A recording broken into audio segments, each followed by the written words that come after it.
It's like Groundhog Day with how this stream works sometimes. Sometimes it fades in, sometimes it doesn't.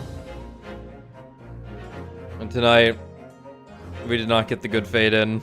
Man. You don't get to see it. No. So when you say Groundhog Day, my mind goes to the Bill Murray movie. And I'm like, on what level are we in a time loop? But you mean We're absolutely either the shadow or can't see the shadow. Yeah. We're kind of in a time loop.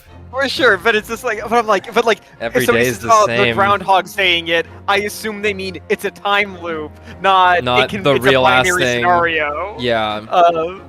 Yeah. So that's my bad. I should have said parentheses real instead of parentheses movie. Right. But yeah, just often I find people will be like, "Oh, it's a Groundhog Day situation." Yeah. Yeah, it means it's a looping situation. It's true. Well, every day is clown world in this universe. So yeah. And the British are crazy because they just. It's like straight to the worst thing ever of just. The jurors are just making decisions based on whim, and it's almost like, damn, they really just wrote it this way, huh? Yeah, it is. Because it is so extreme. Yeah. Obviously, we've run into that before, but usually it's like, well, the evidence just shows that he was the only person in the cart, guilty, and the judge is like, oh yeah, that sounds good. Here it's just like, I hate the man's guts. I've always hated the man's guts. I think he should have been dead his whole life, and that's my reason. And the judge goes, oh, okay, yeah, that's fair. And it's like, huh? Like, I get it. That's like the downside of the jury, right? Is that this can just happen. But you can't be overt about it. Right. Like, obviously, in real life, juries are actually like a really fascinating thing to me. Yes. Because it's like, one, ideally there is no trial, right? Like, the police arrest a guy, and they have enough evidence. They're like, look, we have enough evidence. Well, you'll get a lighter sentence and give you admit your guilt. Because it's like, a trial is really expensive. We'd prefer to just not have the trial. Right? So most things don't even go to the trial. Yeah. Right? Yeah. It's only ever going to trial if it's like actually ambiguous. Right? Mm-hmm. And, you know, there's obviously everyone's supposed to do their job to get an impartial jury. Right? You know, that's not going to have like biases towards the people or something. Or obviously it's impossible to truly do this, but like you do your best job. And but it is wild how like it does come down to the 12 people decide whether or not you're innocent or guilty, as opposed to like it being like a point system, right? Because it is like get to be judged by your peers is how the legal system works, as opposed to like the judge and the police someone who you're guilty because we found your is an arbiter of all this on the thing, right? Right. And as we're seeing here in the Great Ace Attorney Chronicles 1, it's pretty exciting actually, and that's what life's all about. Life's about the drama. How much drama can we distill into all facets of creation in life and government? Yeah. Oh, and on an unrelated note, but a Phoenix Wright, an Ace Attorney. I've always said Phoenix Wright, but it's Ace Attorney at this point. I'm really hoping they're making another Ace Attorney right now. It would be nice. So that it can come out during the lifespan of Monster Hunter Wilds, so that I can get an updated version of my profile picture right now. Oh, right, yes. Yeah, so I can get the high def one. See, I'm so obviously Worlds did have some funny stuff, like he plays for you and whatever. I was so let down by Rise not having like much fun stuff like that. Despite its 400,000 things that you could buy for 99 cents. Have, like, Mega Man Dog or whatever. There was Mega Man Dog. No, there was Mega Man Dog. Okay. Yeah. There was Mega Man Dog, there was Akuma, there was Amaterasu. Yeah, I guess there was some. Oh yeah, there was the Sonic the Hedgehog stuff. That was funny. There's the Sonic the Hedgehog stuff. They didn't put it in a fucking crossover monster, and it's like, World had fucking Behemoth, man. Yeah. Yeah, it is. It is a little strange. I'm really looking forward to that game now that I'm seeing those weapons. Yeah. Yeah, like that one like actual gun move on the gun lance was like really cool looking. Yeah, because the thing is, like, I don't want the gun lance to be a poke shoot weapon. I want it to be a slash shoot weapon. I want it to be a gun blade, and that's what they had shown off there.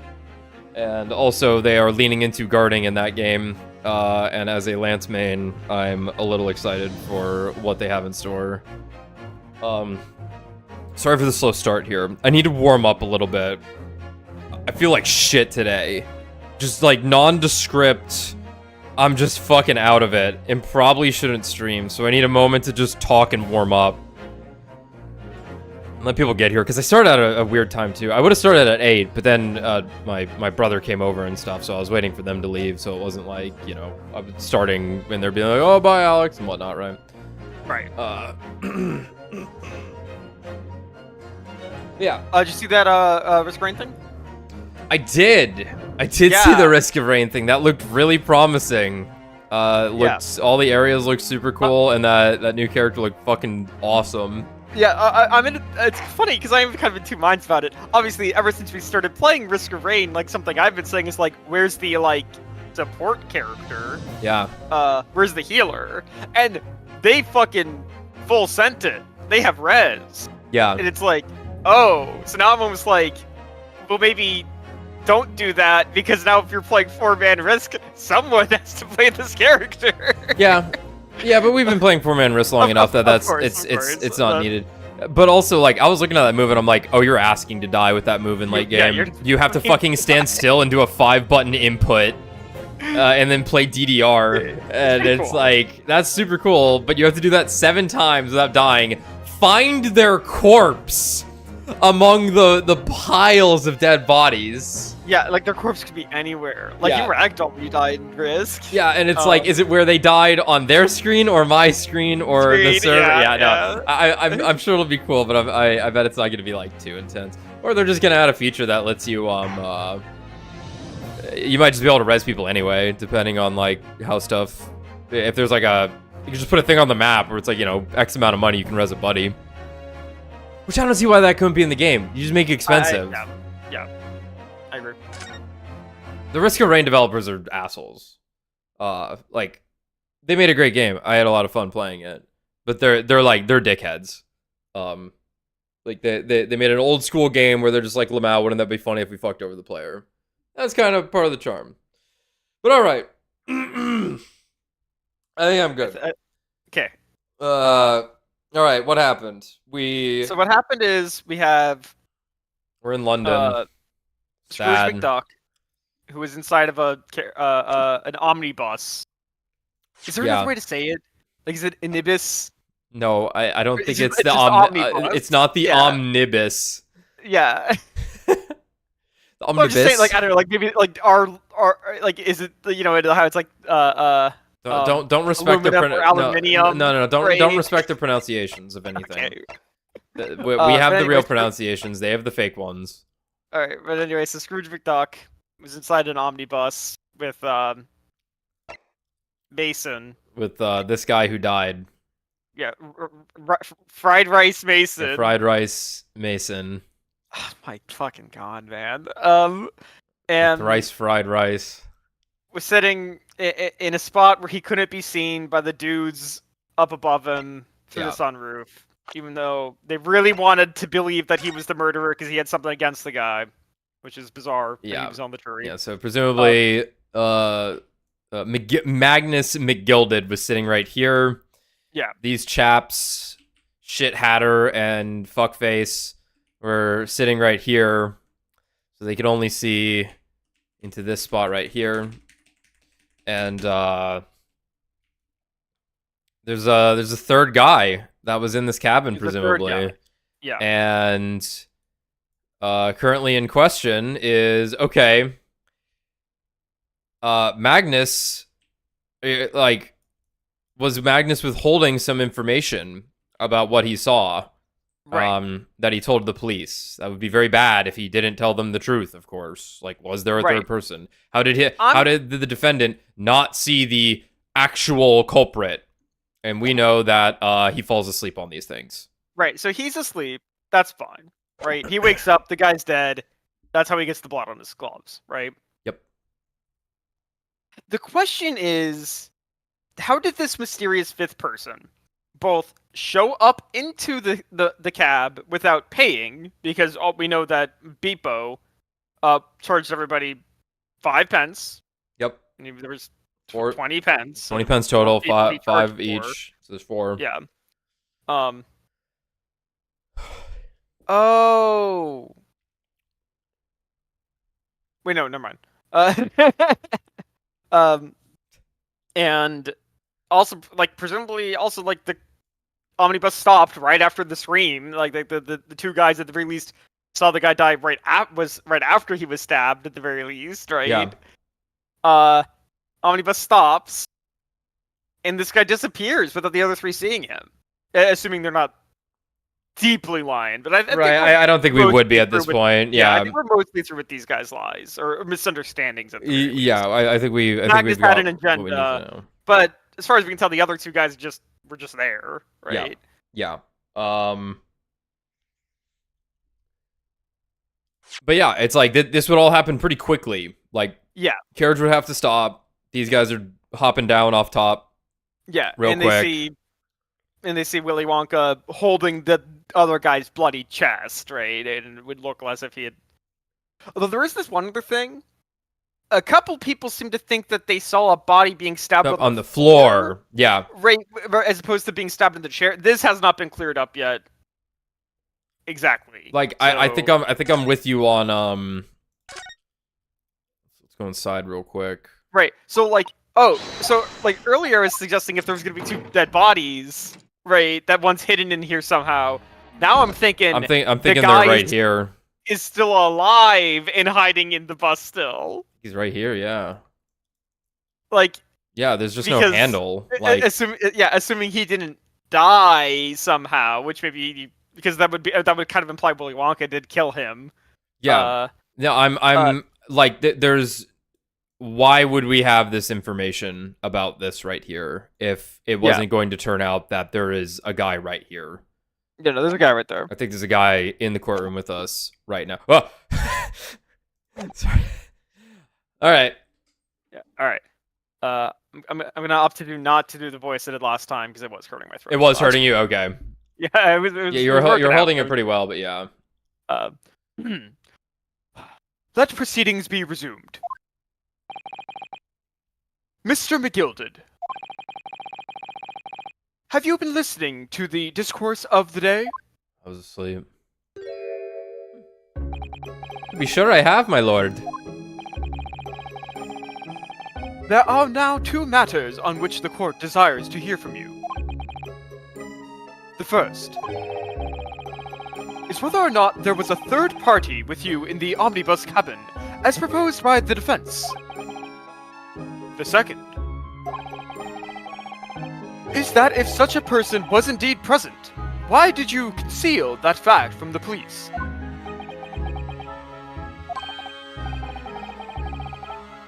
Begad? Begad, no! It is not in the nature to hide anything at all.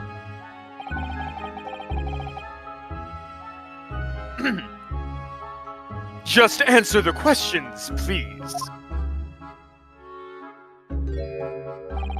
The truth of the matter is, I've been desperate about this all along. Do I tell yous all or keep me mouth shut? Tell us what, Mr. McGilded? The fine fellow representing me is absolutely right. Naruhodo. But... In the carriage on the night with myself and the other man, there was another passenger. It's true. Aye. It was me who helped the little urchin get away after it all happened. You what?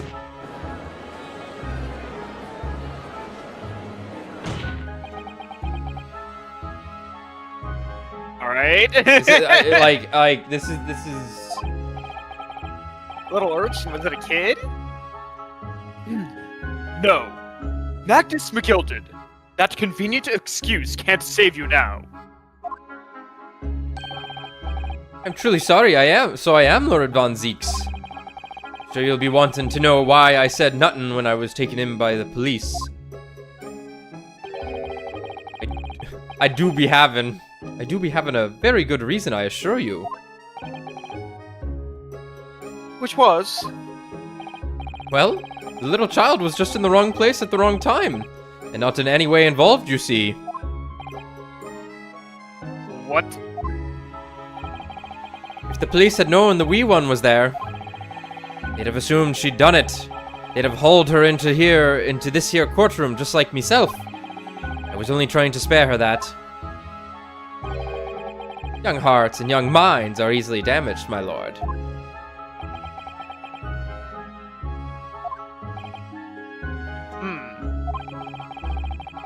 And who was this young child of whom you speak? That... I don't know. You don't know? Yeah. Well, the wee thing just happened to be in the carriage that night.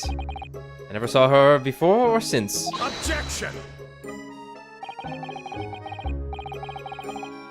We have absolutely no reason to believe this man.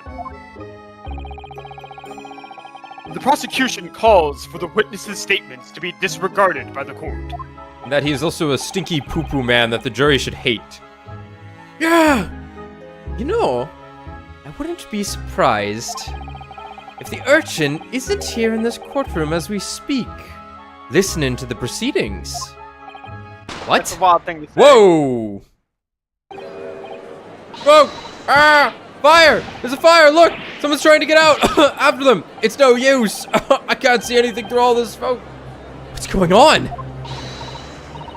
Be careful, Mr. Naruhodo. Cover your face! Bailiff! Don't let the accused escape! Secure the omnibus! I hereby call an emergency recess. Bailiff, ensure the defendant is in custody and clear the courtroom. That's a lot of smoke! We were hurriedly removed from the smoke-filled courtroom by the bailiff.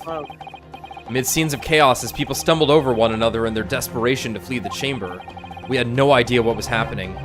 All we knew was that, for the time being at least, the trial was suspended. Definitely had a feeling we were, you know, seconds away from that. Because it was either testimony or lead into the next the next part. It's fine. Yeah, it's fine. It's pretty funny. It's fine.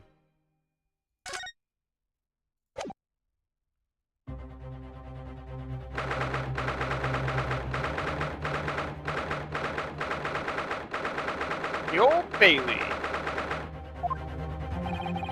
What on earth just happened in there? Mr. Naruhodo! I've managed to find out what happened. Oh, thank God. Miss Susato.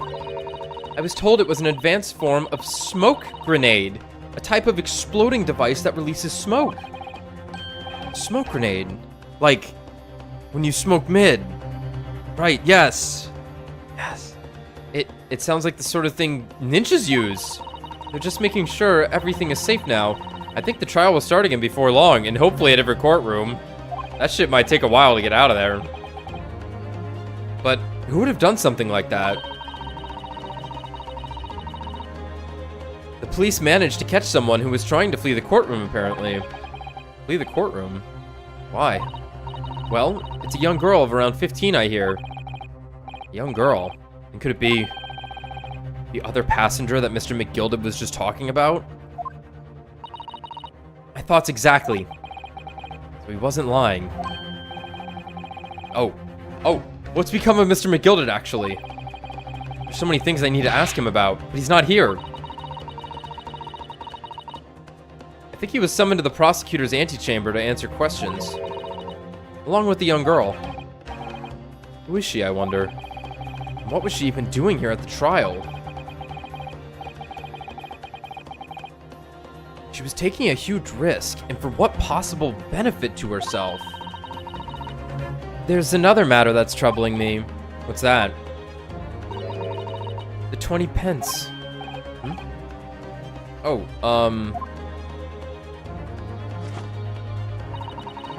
according to the coachman, Mr. Beppo,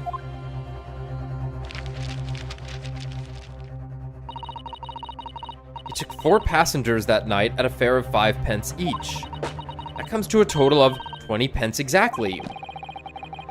But now it seems like there were in fact 5 passengers, which means the figures don't seem to add up again. She's right. That is strange. Counsel for the defense, kindly proceed into the courtroom. Trial will commence in 5 minutes. Oh, thank you, officer. We'll go in straight away. Well, whoever she is, I imagine this young girl will be asked to take the stand and testify now. I really can't imagine what she's going to say, but it could alter the whole direction of the trial. We'll know soon enough, Mr. Sato. Yes!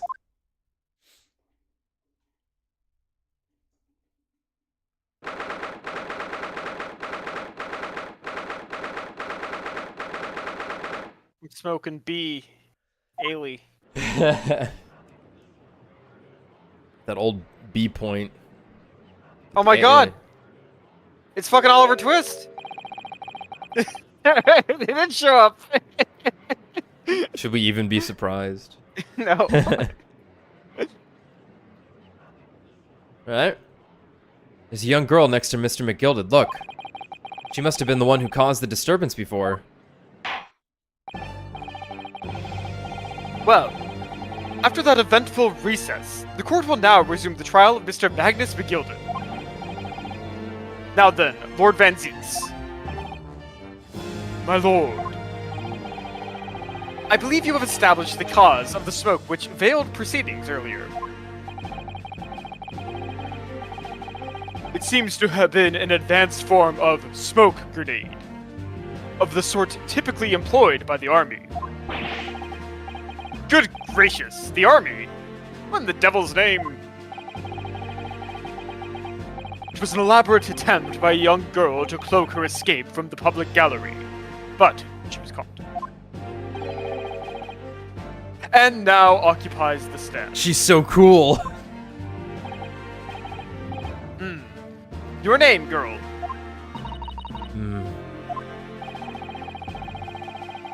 Are you responsible for the smoke grenade which induced such pandemonium here in my courtroom?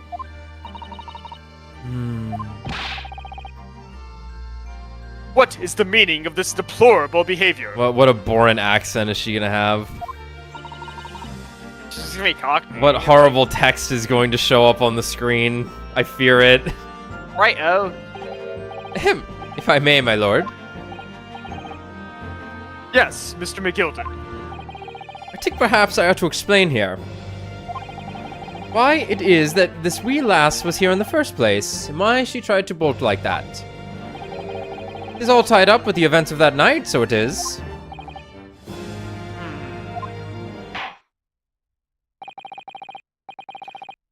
Very well, Mr. McGilded. Give your testimony. You will explain to the court exactly how this young woman is involved in the case. What if we just killed them? Just what did happen that night? It's not like a defense lawyer needs that information or anything. Witness testimony! The young girl. Young girl. On the night in question, I took the back seat in the omnibus and promptly nodded off. Then Begra!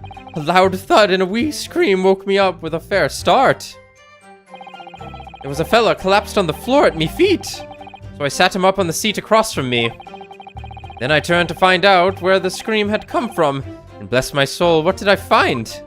There was a child in there, all curled up in a ball, hiding her wee self away.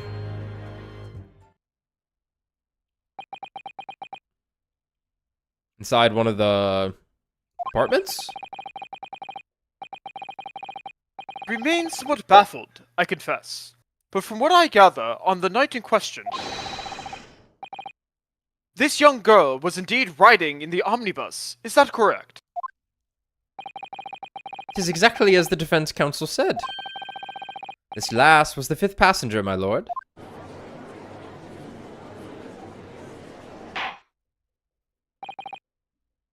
Very well. The defense may now cross-examine the witness. Are you ready, counsel? Yes, my lord. Or rather, no. I have no idea where to start.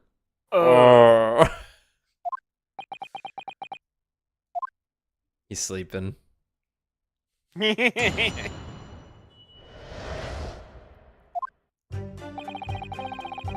On the night in question, I took the back seat in the omnibus and promptly nodded off. Hold it! What? And when you first got onto the omnibus, were there any other passengers already on board? There were not. The cabin was empty, and there was no one on the roof deck either.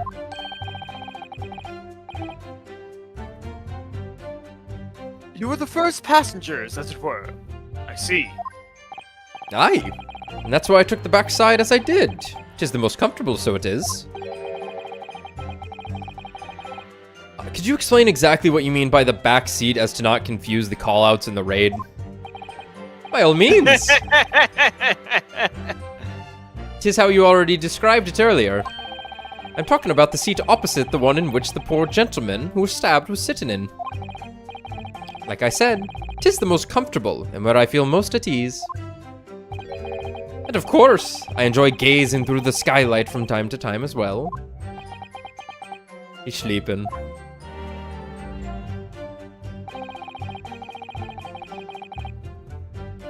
Then Begorra. A loud thud and a wee scream woke me up with a fair start. Hold it!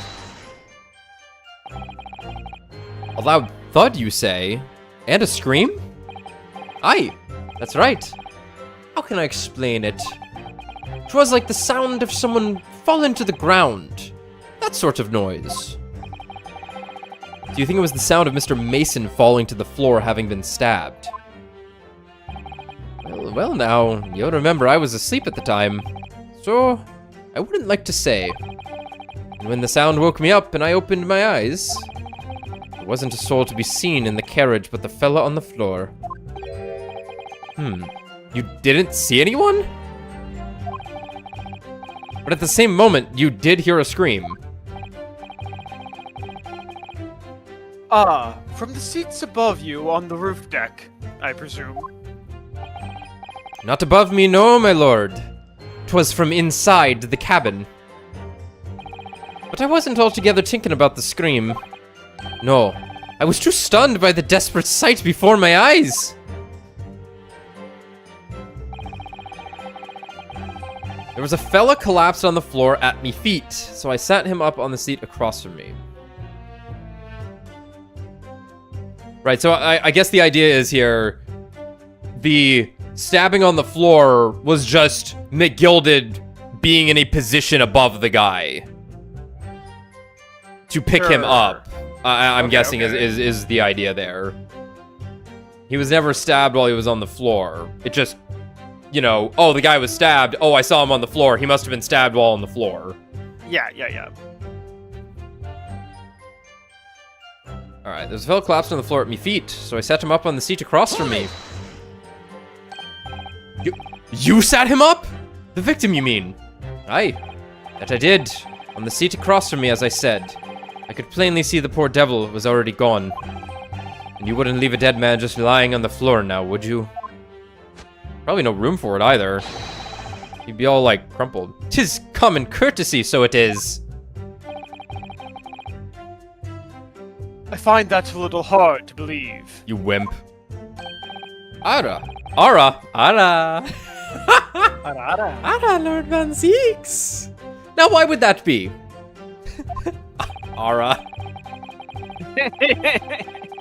Don't take that tone with me.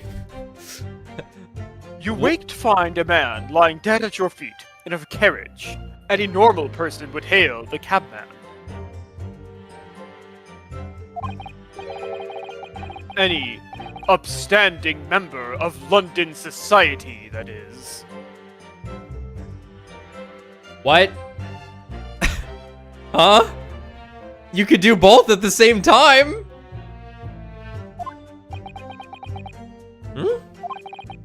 Well, now, as you know, I'm in something of a special line of business. The business of lending money at exorbitant rates of interest?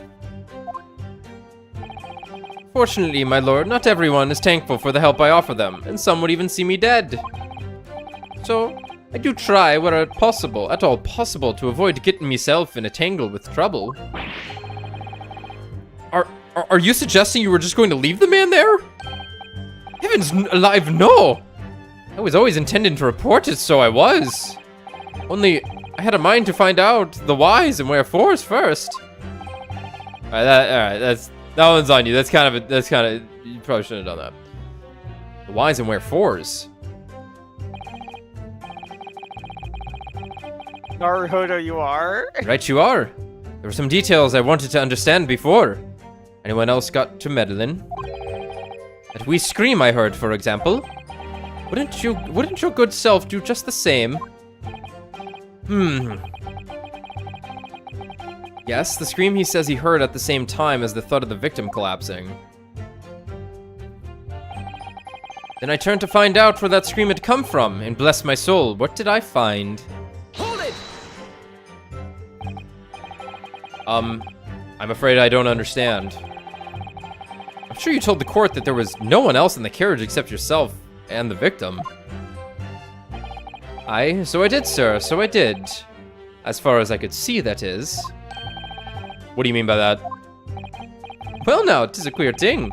The wee scream I heard as I woke up, it came from, if you'll excuse the vulgar expression, under me backside. I shitted and farted, me lord. Good gracious! Under your backside?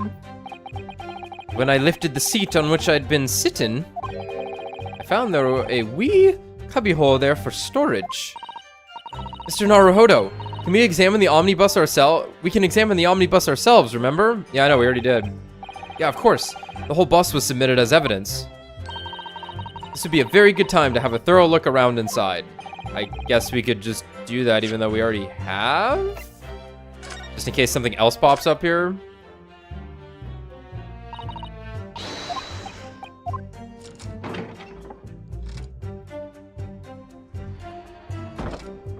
We never looked at the blood on the floor. It's kind of hard to look down at with this mechanic. That's blood, isn't it? Is something wrong? Oh, it's just... Well, this bloodstain is so obvious, that's all. And yet Van Zieks has made no mention of it. I suppose that does seem a little strange. Why do I have such a bad feeling about this?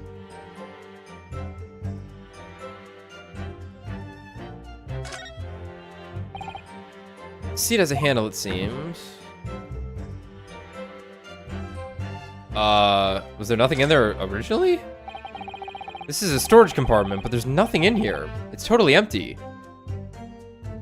Wait. Wait. There was totally shit in here earlier.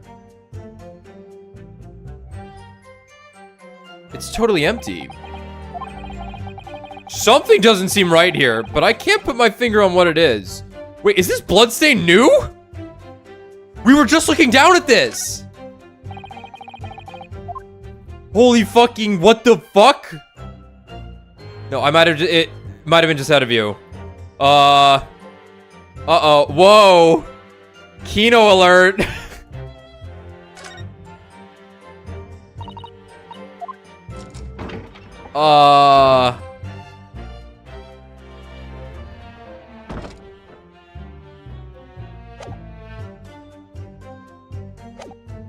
What the fuck is happening?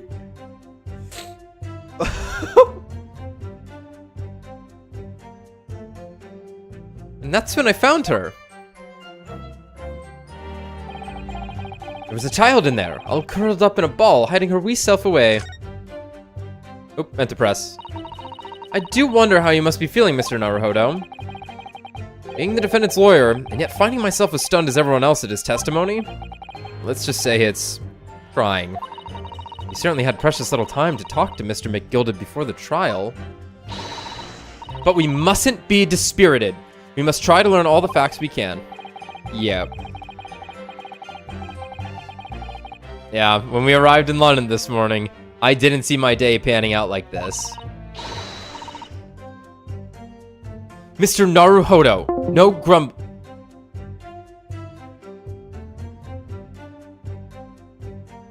Uh-oh.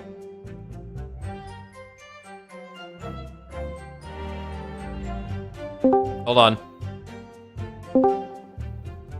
Hey. You there? Uh-oh.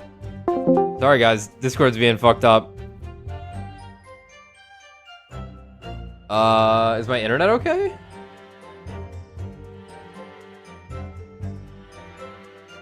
Hold on.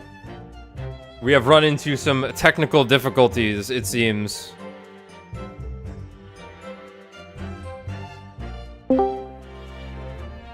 Hello? Hey, Race. What's up, dude?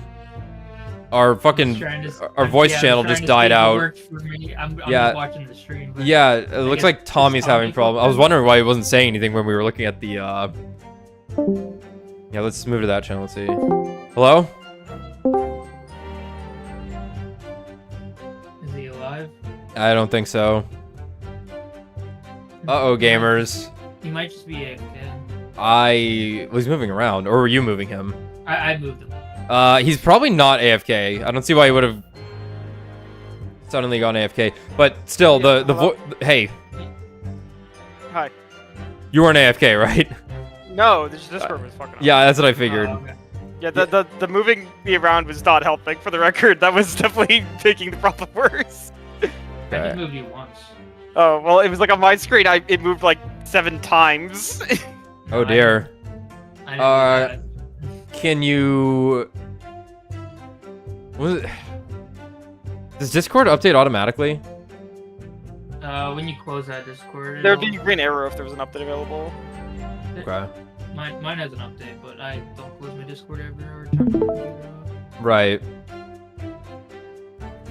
Well, something went wrong in the streaming channel regardless. Like there was like a disconnect noise that played without kicking us. And then it went red in the bottom. Let me see what server did. I don't know. I don't think you can change it anymore. You can. Where? Just the voice servers. Where? When you right click right click streaming and you go to edit channel, on the overview tab, if you scroll down, you can see the region override at the bottom. So that one was US West or US South. Sorry, right click what? Right click streaming and Mm-hmm. then go to edit channel, Uh-huh. and then on the overview, if you scroll all the way down, it's that region override. Oh, okay. There used to be a different way to do this. Yeah. Now it's per voice channel.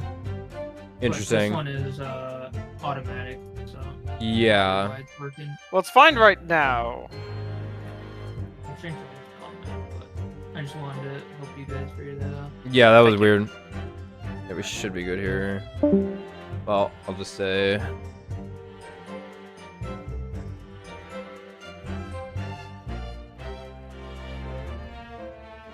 Yeah, it was weird because, like, from my perspective, I was still watching the stream on Discord, right? And you entered the carriage, and then like you weren't saying anything. Yeah. Like you were clicking, the game was being clicked through, and I could see the stream, but I'm like, that's weird. Why isn't Alex saying anything? And Yeah, then it's I'm you also open the like, drawer- why isn't Tommy saying anything? right. It's like you open the drawer, and I go, oh god, it's empty, and Yeah. you say nothing, and I'm like, Alex, I'm like, oh. Yeah, no, I was just kind of like talking through it. I'm like, I'm just gonna keep going. Maybe Discord's fucking up, whatever. Yeah. Okay, but yeah, we came to the same conclusion at the same time, and I don't Yeah, know if that yeah. bloodstain was there initially. Yeah. I think something got spilled on the floor, and then I said, "Whoa, Kino alert!" Okay, sorry about that. Mr. Naruhodo, no grumbling, even in your head, because I can read your mind. New pose. How did you know? Alright. We did not press this final one. Hold it! You say she was hiding herself. Aye, that's right. It was hard to see in the dim lamplight, but she was all curled up in a wee ball. When our eyes met, well... my heart nearly stopped beating in me chest. You're really overacting this. Still in all, I pulled her out from under there and sat her on the seat opposite so I could have a wee chinwag with her. You put her next to the dead body? The seat opposite? That's right. Just next to the dead gentleman there. It's kind of weird. You sat this young girl next to a corpse, sir. Well, as I'm sure I mentioned, a gentleman in my position can all too often find himself in mortal danger. So, I needed to find out just who this urchin was, you see. And while I was in the middle of talking with her, I heard another scream.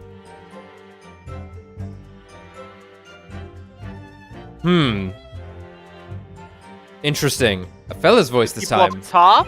Just... Screaming? Yeah. Wow, so these events played out way further apart than we thought. Presumably that scream was Mr. First, who was sitting on the roof deck seats. Aye, right you are again, I would say, sir. Looking down through the skylight, he must have seen this young girl and the gentleman with a knife in his belly. In other words, the previous witnesses did not, in fact, see you at all, Mr. McGilded. What they believed to be yourself and the victim was, in fact, this little fucking girl. Yeah, this little girl. Yes. Young girl with a different outfit. And a pretty distinct hat compared to the other hats that we were talking about. Aye, my lord. I was, as I think everyone understands now, sat at the back of the carriage out of sight.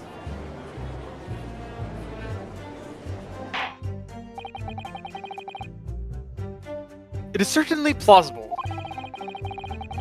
The defendant is somewhat diminutive in stature. And readily confused, perhaps, with this young girl. Okay, I guess they did establish that he was a shorty. He's short. Yeah, fair enough. Yeah. After that, of course, with the scream from the gentleman over us, the driver realized something was wrong and pulled up the horses. Thank you. I've heard enough. Jory, please kill this man. I don't have permission to do it here, unlike in Japan. I like Japan. They just kill people. It's great. The events as explained are clear in my mind. However, at least one conundrum remains. Who is this girl? And she's held this pose for so long. Yada yada does it.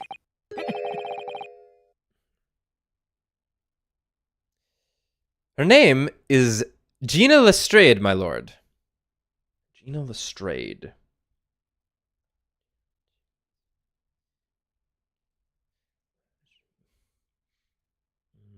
Less trade? Okay.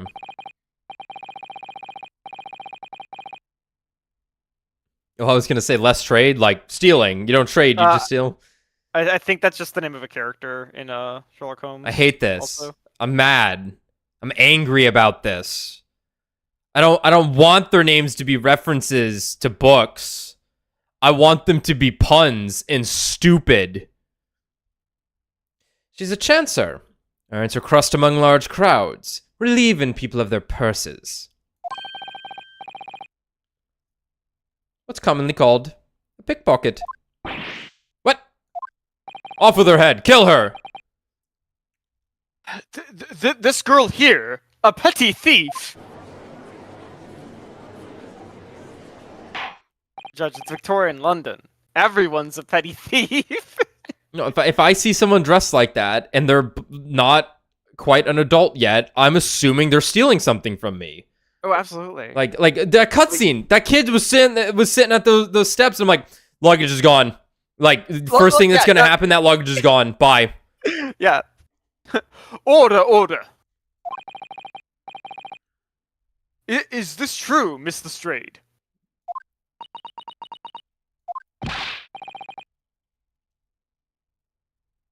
Mr. Strayed, you will answer the question. It's a gun. You got a fucking Oh my gun. fucking god! You shot the judge. All right. Well. How dare you? What is the meaning of this? Yep.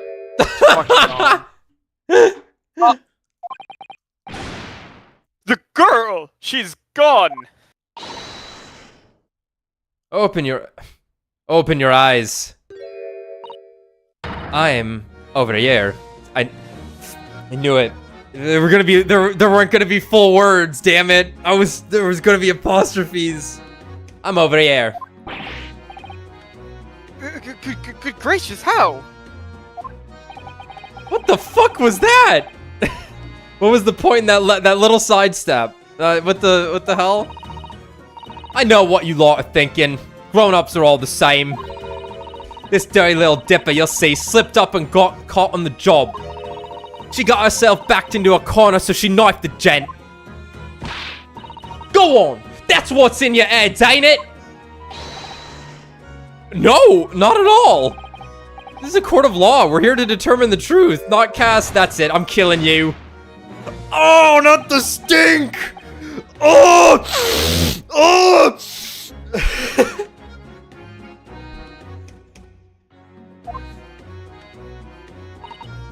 Oh, I love when characters do this shit. Look, knives are for cowards. Only thugs use weapons like that. All I need for what I do is these fingers. I'm a professional, all right? Maybe not in your eyes, but I got pride in what I do. I like how she has smudges under her eyes. Like dirt smudges. Let me guess. You don't count smoke guns among weapons for thugs. Hi. Oh, this? Yeah, this was in the bag I lifted the other day. Down where they keep the four-wheeled drags. I like the smudges. It's nice, isn't it? I like the pink best. She's gonna have stolen this from Sherlock. Yeah, that's what I was thinking. Yeah, because he had the weird, silly guns. Yeah, because Lestrade is the like police officer Sherlock will work with. Oh, okay. In the books. Yeah, so it's funny that Lestrade here is a child thief and not the chief inspector of the police or something. We're getting there. Yeah, but hey Brad, if you're listening, I know you're not. Come in here and do the big fart noise. Or Nick, if you have it. Do not wave that thing in my direction again.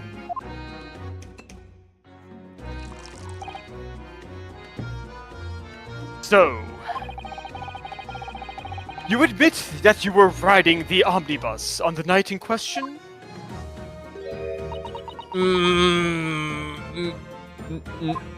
No. Yes. It is alright, lass. You can tell them the truth now.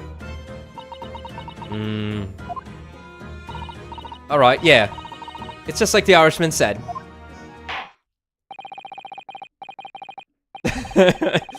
That's evidence. Miss Gina Lestrade as a valid and significant witness in this case. We have accepted her into the court record.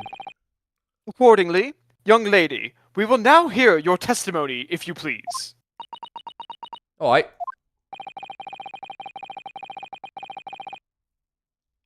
You will tell the court exactly what happened in the omnibus on the night in question. Alright. If I have to.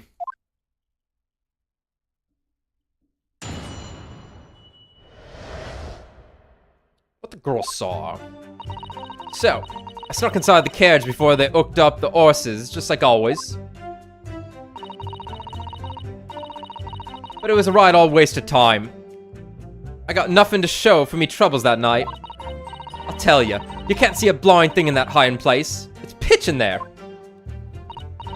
Then, after a while, I heard this loud bang. Nearly jumped out of me skin, I did. And the scream just came out. It's because of that, this swell found me. It did help me get away, mine.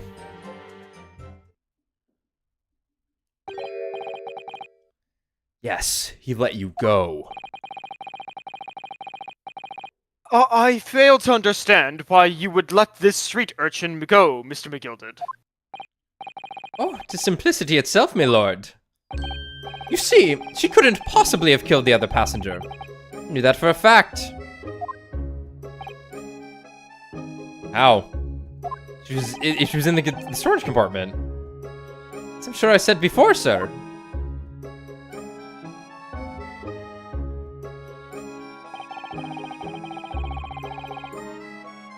Wait, why'd she scream then? I didn't even think about that. Wait. She wouldn't have seen the murder take place, and then she just... I was sitting right on top of the place where she was hiding herself. I think a demonstration is called for.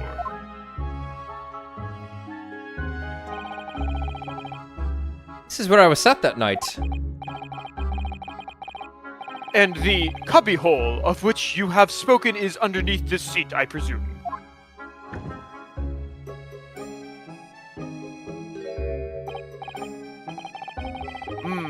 Yes. It does appear just large enough to accommodate someone of the girl's stature.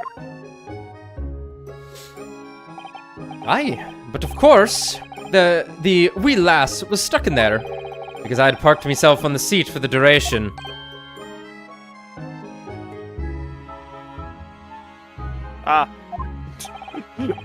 So, you see, This that's doesn't like why... when I do it, like, out of, like, raw, it never picks it up.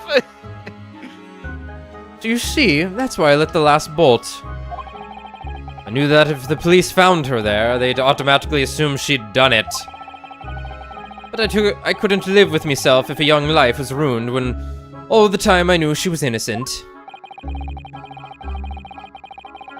Even though you must have realized your actions would result in your own innocence being called into question. Not at all, my lord. Not at all. I knew it in my own heart that I was innocent. So I thought, it was worth taking a punt on my own good name for the sake of this less fortunate lass. Oh, he's so back. Oh, my goodness. What a perfect gentleman! My lord, this fine example of a man cannot possibly be guilty of a heinous crime like this. I'm ashamed of myself for ever doubting you, sir.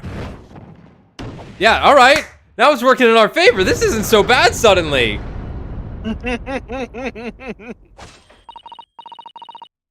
With calm, calculated reasoning, one arrives clearly at the truth every time. We've done it. We've won. We're done. We won. But okay. What's his name? Von Zeke's about to hit us with the reverse summation examination. He's gonna hit us with he's a stinky poo-poo man who eats kids. Saints alive. Saints alive. I like that. All 6 members of the jury consensual in their leaning to a verdict of not guilty. Van Zeke's gonna be like, but I want it to continue though. I'm a prosecutor. I get to do whatever I want. Mr. Naruhodo, it must mean what? That we're victorious. We've won? Are you sure? Objection. Objection. Oh! There it fucking is, dude. Oh! Oh! Yeah, I'd seen this. It's just like, holy hell. What the fuck? Wow. If the sight of my iron-heeled Wellington offends, pray, do not forgive the discourtesy. Do forgive forgive the discourtesy. Do not forgive it. Haha. How many women just cummed? How many men just cummed? Whoa! 6, I think it was 6. Yeah, however many just played through there. This really is a consummate example of the one monumental flaw in British judicial practices. They really nailed his glare. Yeah. Like, it's stuck like that, but it's fine. Like, I look at him and go, does he have a scar across his eyes like Squall? Or is his face just scrunched? I think he's just scowling. He might have a scar. Because, like, the under his right eye is more distinct. He doesn't have that coming out of his left eye. Oh, no, I see what you're saying. No, yeah. Hold on. Court record. No, this fucker's got a scar. Okay. Yeah. Nice.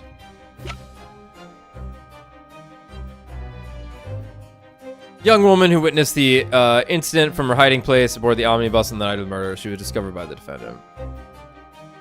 Are you the Emma of this game? Is there an Emma? I hope there's an Emma. She's pretty close. She's got the outfit for it. She got the powder. She got the powder. She got the bullshit. And like I said, she might be a police officer's daughter. Yeah. But we'll see about that. All right. The monumental flaw in British judicial practices. Yeah, what could it be? All right, come on. Tell him. Where evidence and reasoning should be paramount, emotion rules the day. This game was gonna suck if they never brought this up. Emotion? The witness's latest statement gives us a clear insight into his true nature. What do you mean, his true nature? Do you really think Scotland Yard would have made such a glaring omission? After the incident, the omnibus was comprehensively searched by officers of the police. Obviously, the interior of the cubbyhole, as the witness put it, was included in their investigation. Yeah, like this face right here. He's not mad. The compartment under the posterior seat was full of the coachman's belongings. Whoa. Kino alert incoming. It's noted in black and white here in the police report. Good lord! The evidence has been tampered with. In order to corroborate Mr. McGilden's story, someone has unlawfully removed everything from under the seat. What? It was full earlier, though. Ugh. Order! Order! Are you so, like, what is this trying to be? Yeah, so like I'm not sure. Order! Like, order! right, That then I would feel order! like you should put in, if you wanted to be like order, it Order! should have like Order! an H at the end, because that's like water. Order. But Order! it's like Order! order. Order! Yeah, like I'm not quite sure what they're trying to get with that. How could such a devious contrivance possibly have been effected, Counsel?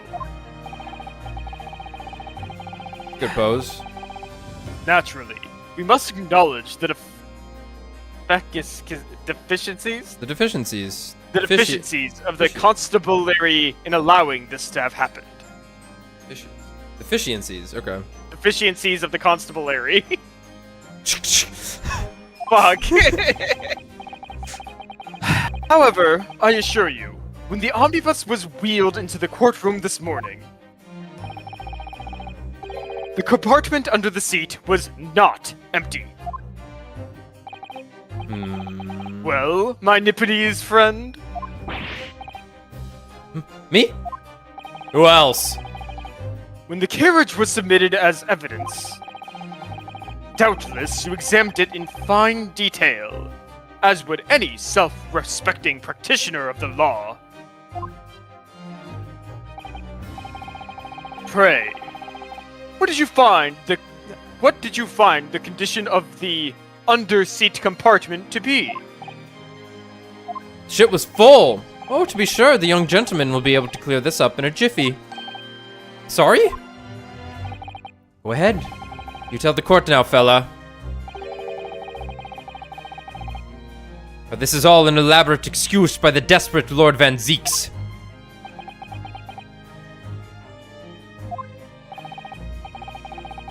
Well, counsel, do you have something to say on this matter? This is interesting, because it absolutely was full.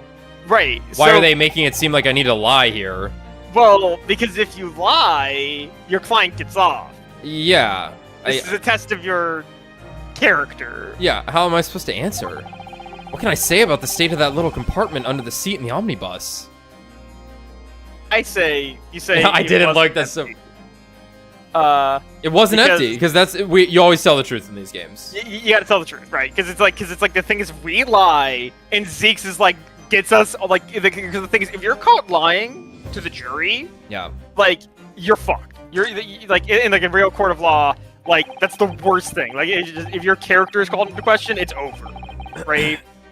Yeah. Like, it's a good idea to tell the truth under oath, because it's just, like, you don't want to get hit with a gotcha fucking moment, because then it's over. I really don't know if giving this answer is helping my cause as counsel for the defense. I like how I didn't look is an answer there.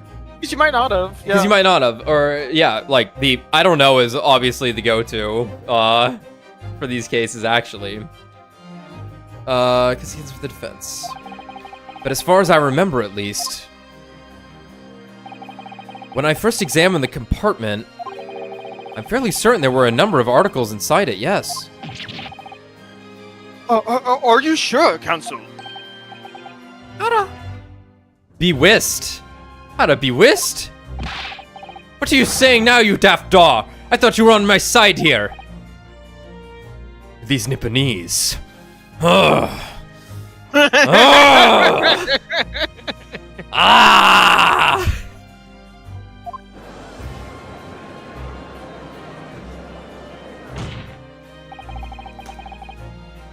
What game are you playing? Your task is to defend the man in the stand. Why would you say something to compromise his position?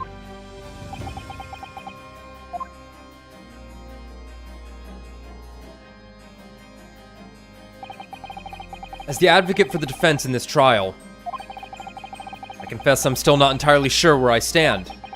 But it seems to me that I should state what facts I do know as clearly and honestly as possible.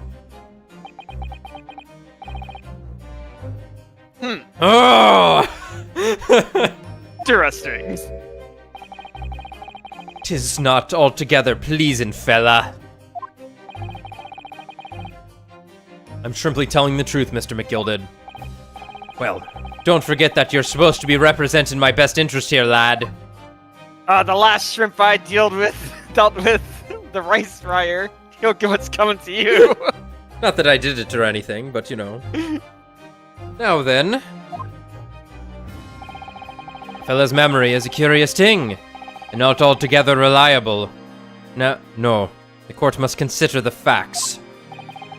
At their cubbyhole, under the seat, is as empty as the devil's heart, so it is.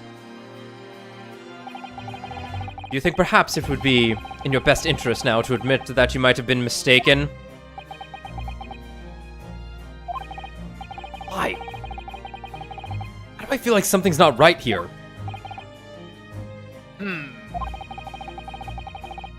I should like the jury to weigh in on this matter, I think.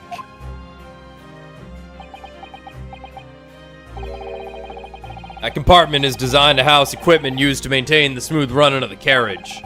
The Guild's rules state that omnibuses should be properly and fully equipped at all times. Though it certainly wouldn't have been empty on the night in question. Beppo isn't that irresponsible. He is fired, though. That money-lending fleecer and the pick purse are lying.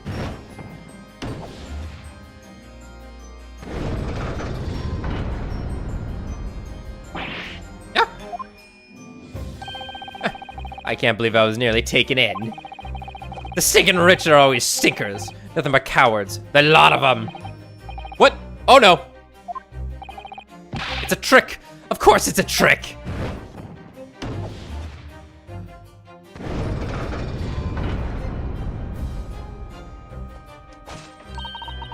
Quite so. I must concur here.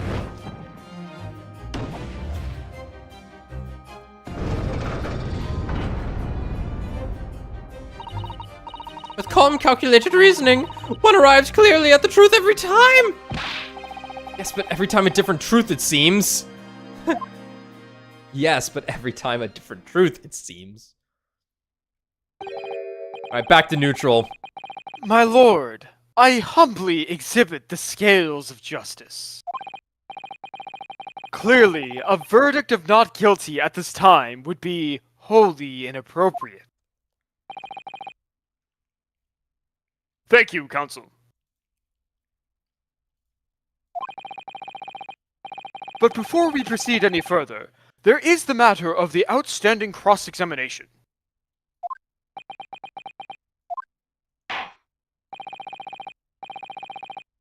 Counsel for the defense, begin your questioning of the witness, please. What just happened? The whole balance of the trial just shifted almost beyond recognition. Reaper of the Bailey is at work, it would seem. He's sleeping.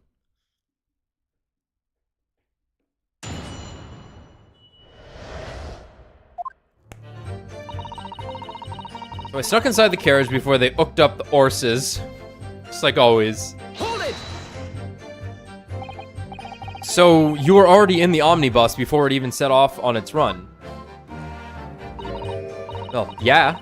I mean, what's the point of spending a Joey to make a few bob, eh? That's a rum idea, innit? I suppose she means there's no point spending money to make money. It actually makes sense. Counsel, may I remind you that this girl is a petty thief. Kindly refrain from entertaining her tenants. Well, that does clear up the little mystery of the fares and all. 4 paying passengers at 5 pence apiece, making the 20 to which the cabman testified. And one little scapegrace right in for free. The red conch of a driver always goes for some grub before his last run, see? So that's when I slip into the carriage and get myself in and under the seat. Nice and easy, right?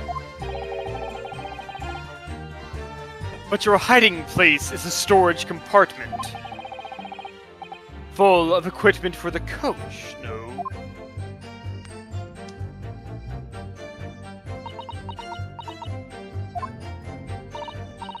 Yeah, there's brushes and buckets and whatnot in there, sure. I always chuck all that out and cram it in the corner somewhere. No one ever seems to bother much. And yet, according to the report filed by the police officer who first arrived at the scene,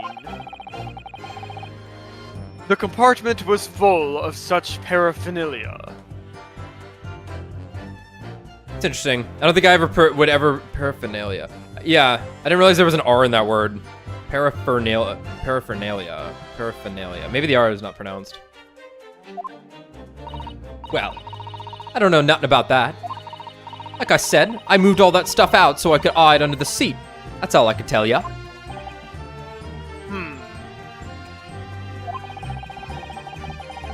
It seems we've reached the end of that line of inquiry. Continue. Equinery. Get it? Because horses. Oh, yeah. But it was a right old waste of time. I got nothing to show for me troubles that night. What are you stealing if you're stuck under the seat? Hold it! Good question. A waste of time? Why's that? Well, most nights I'm on my own in the God permit at least some of the time. Yeah, what the fuck did you just say? I beg your pardon. Did you say God permit? Oh yeah. Well, that's what my kind call it. You'd say the omnibus, I suppose. Point is, any normal run, the carriage ain't got no one in it for a while. And And that's when you come out of your hiding place and get away? That's it. Only that night. This cove was sat on me seat from the start. And he didn't budge the whole way, did he? Not 1 inch. I was totally stuck.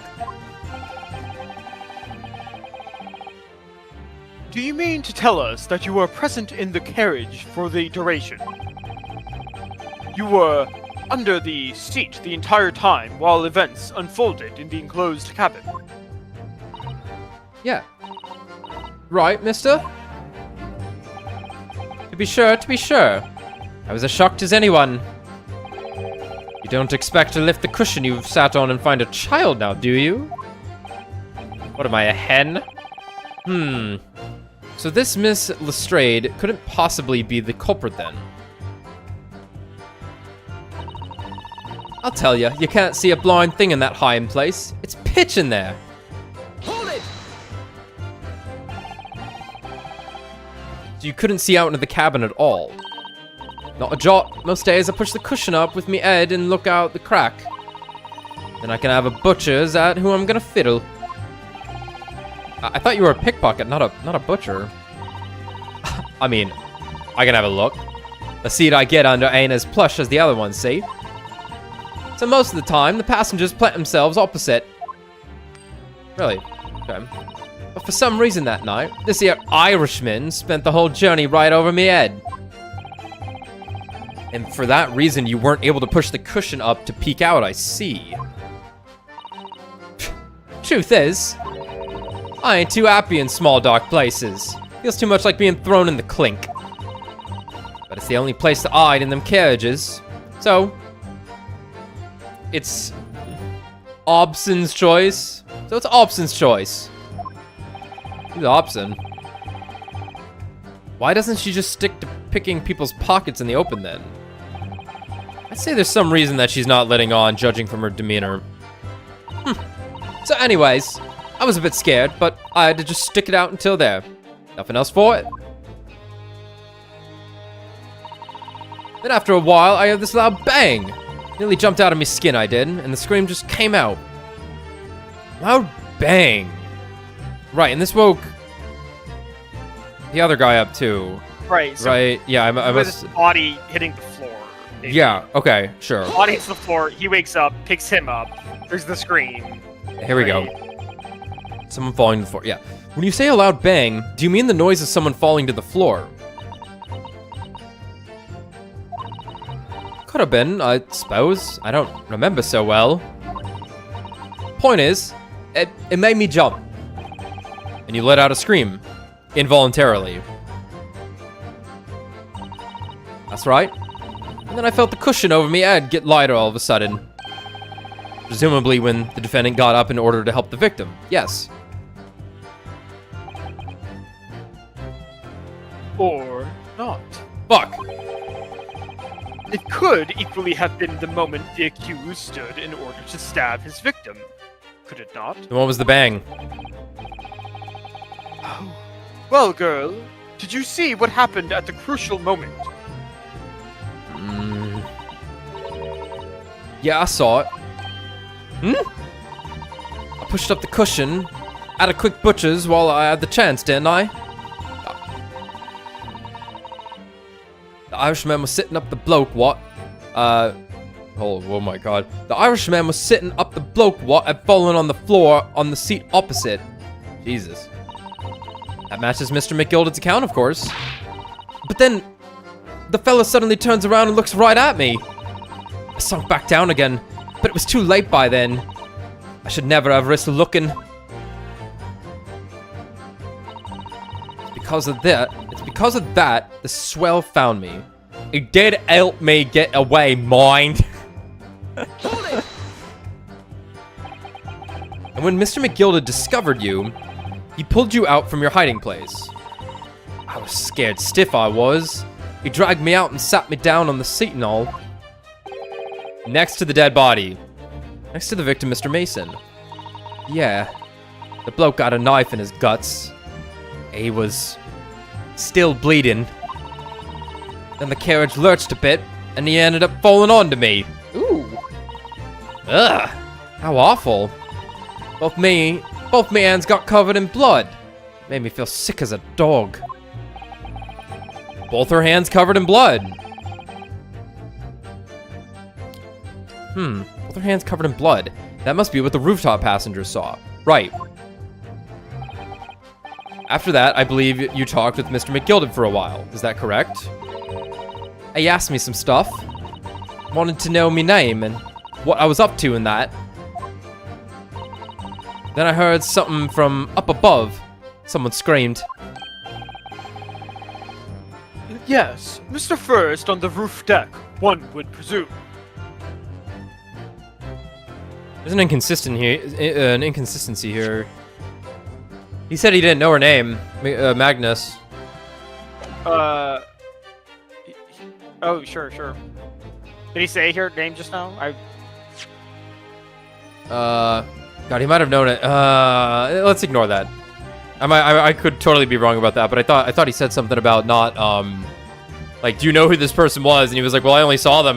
Do you know everyone? I don't know. Let's not dwell on that.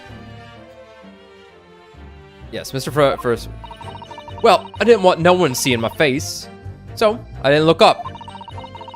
Then the horses were drawn up smartish, and this Irishman says to me,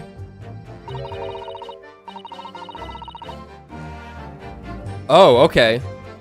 Get back under the seat. I'll see that you can get away later."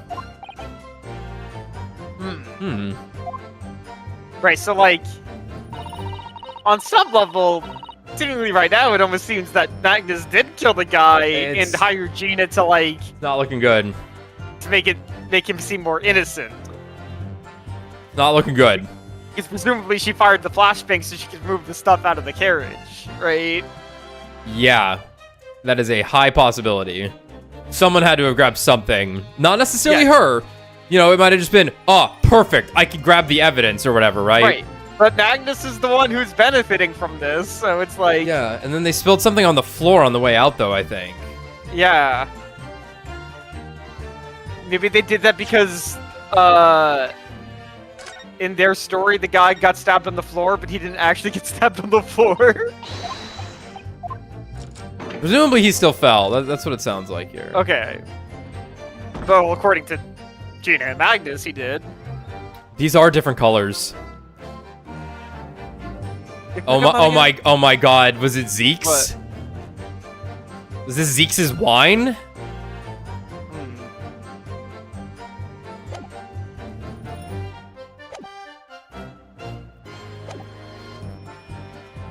All 6 members of the jury had decided the defendant was innocent. For one brief shining moment, yes. It's clear that they are also very unsure. If we could just find some conclusive piece of evidence among this new testimony, I'm sure we could clinch the verdict we want. I think you're right. And I have...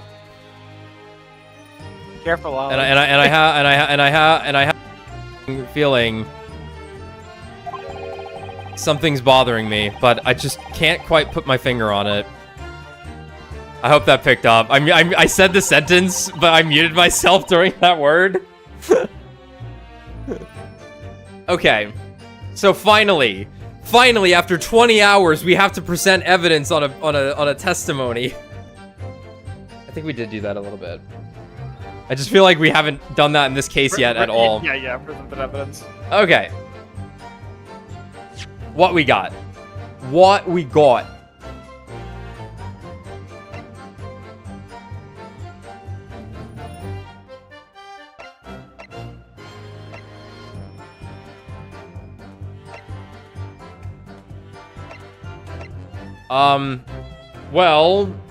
have the Omni evidence here. Right, you can just present this to everything.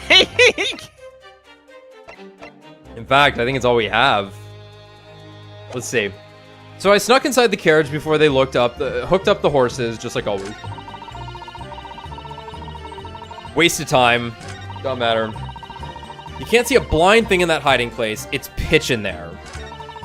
Then after a while, I hear this loud bang. Nearly jumped out of me skin, I did, and the scream just came out.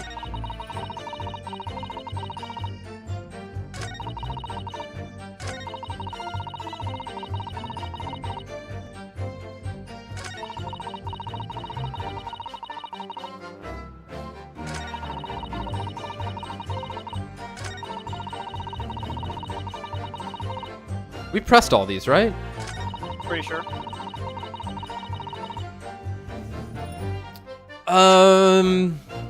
Okay. I mean, in the hiding place, no, it is pitch. Like, it would be pitch black in there. I don't. Let's take another look.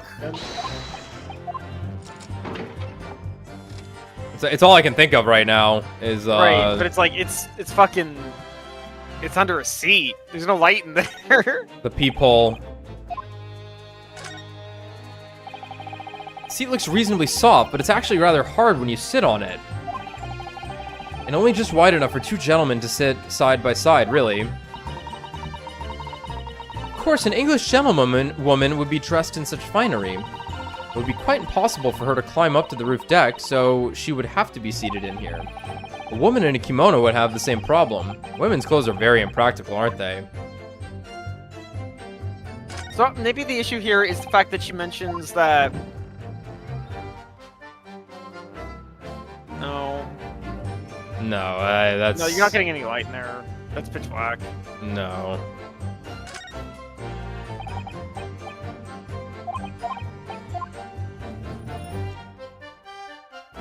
We need to,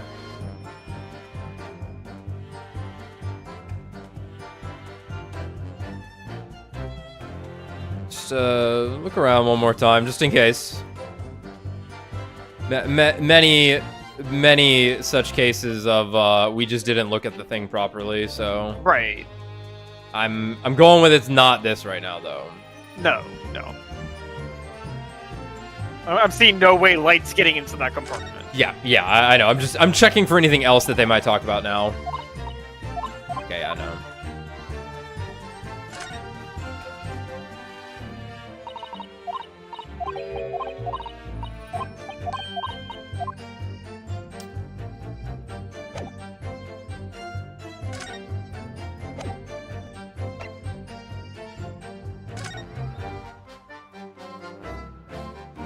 I feel like the gloves have been used. Any new things to talk about here? No.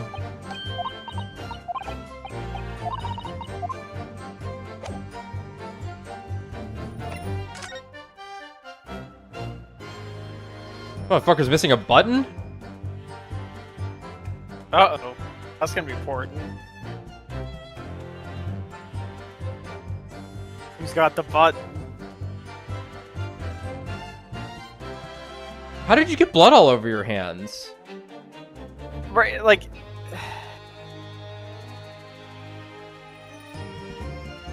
She's flipping the fucking button. No way. There's a coin. That's a coin.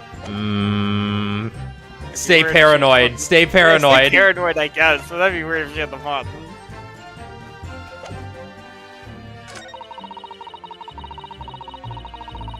Right, but we're not even talking about like the blood on her hands or anything right now.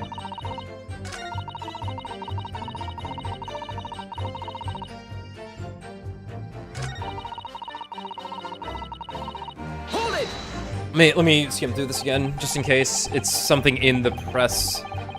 Pulled you from your hiding place. I was scared stiff. Yeah, we didn't. He didn't like freak out or anything. No, it would have been very obvious. Yeah. Dragged me out, set me on the seat, next to the victim. Yeah, the bloke had a knife in his guts. He was still bleeding. Then the carriage lurched a bit, and he ended up falling onto me. How awful! Both me ends got covered in blood. It made me feel sick. Right. So the body just falls on her, and she pushes him off. Right. Okay. Yeah. Ask me some stuff on a moment.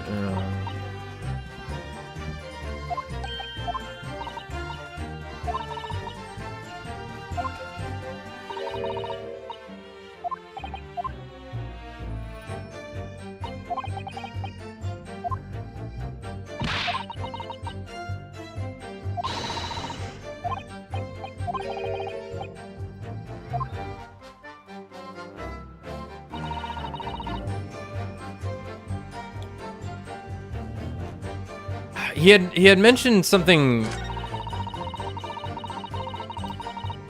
It was this one. Because he was like, why the fuck would you be doing this? Waste of time. Waste of time. Uh-huh.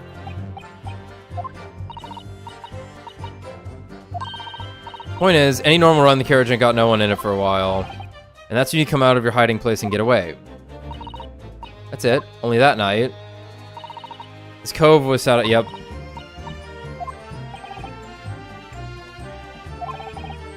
You're under the seat the entire time.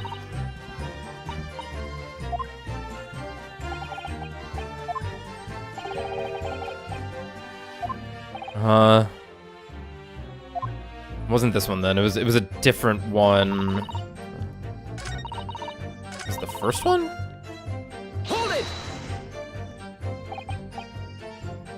Before it even set out. Yeah, that's a coin. Mm-hmm. No point in spending money to make them. Yup.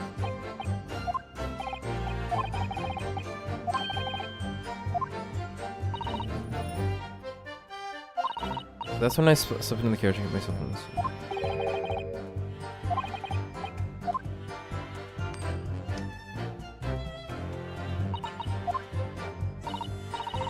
There's brushes and buckets and whatnot in there, sure. I always chuck all that out and cram it in a corner somewhere. Right. So before she slips in, she has to get all that shit out of there. Just nearby wherever the carriage is stored. No one ever seems to bother much. Yet according to the report filed by the police officer who first arrived at the scene, the compartment was full of such paraphernalia.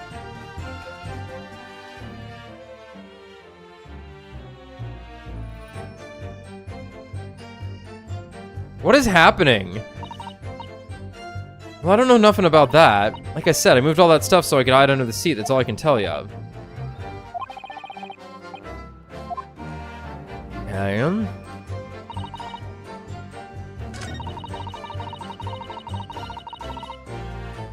Hold it! You couldn't see out into the cabin at all. Not a jot. Most days, yep. Uh-huh.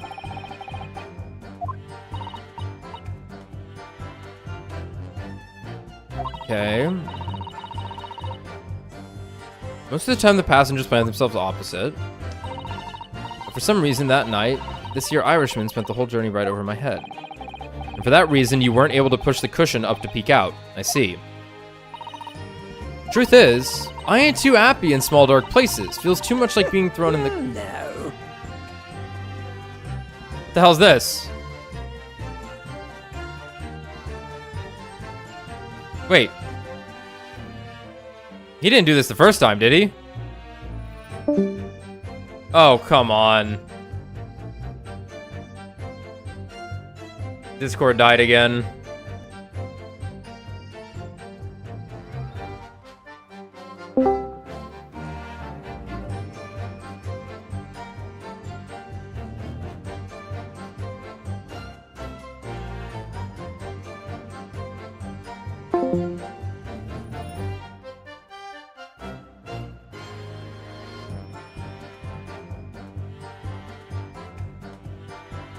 Hold on.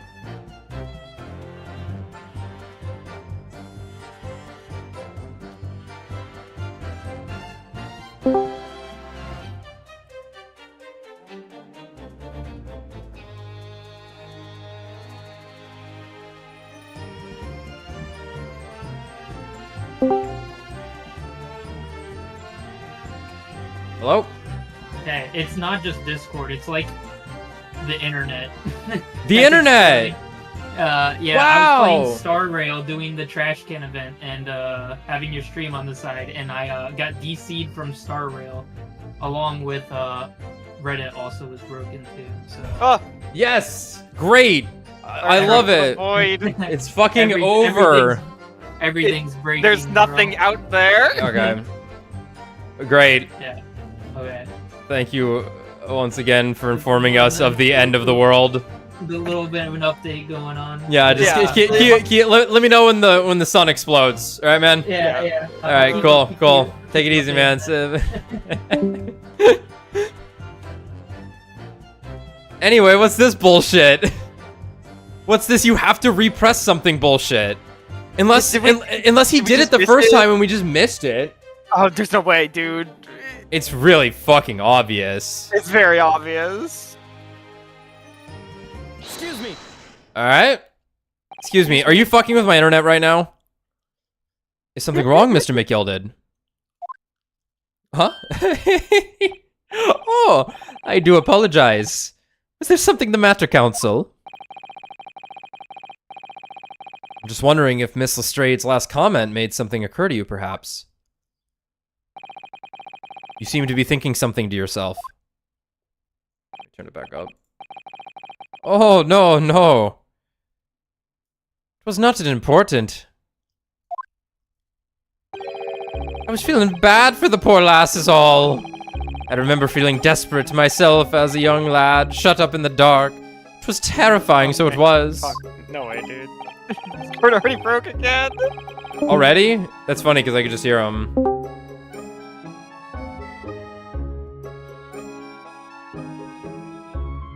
He's just green. He's just green on Discord.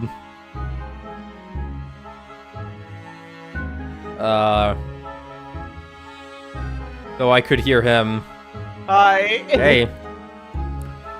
Well, honestly, I think Yeah. we as long as you can watch, Yeah, just keep going. I think we just kind of have to keep rolling. Yeah, it's if I'm here, I'm here. If it breaks, Yeah. yeah. Okay. I see. Yes, I'm sure we can all sympathize.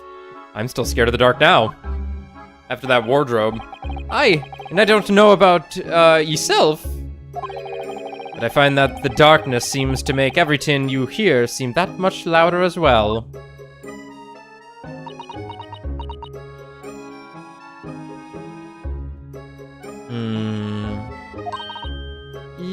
Yeah. I suppose it does. Maybe. Miss Lestrade. Did you hear something that night? Anything? An unusual noise, perhaps?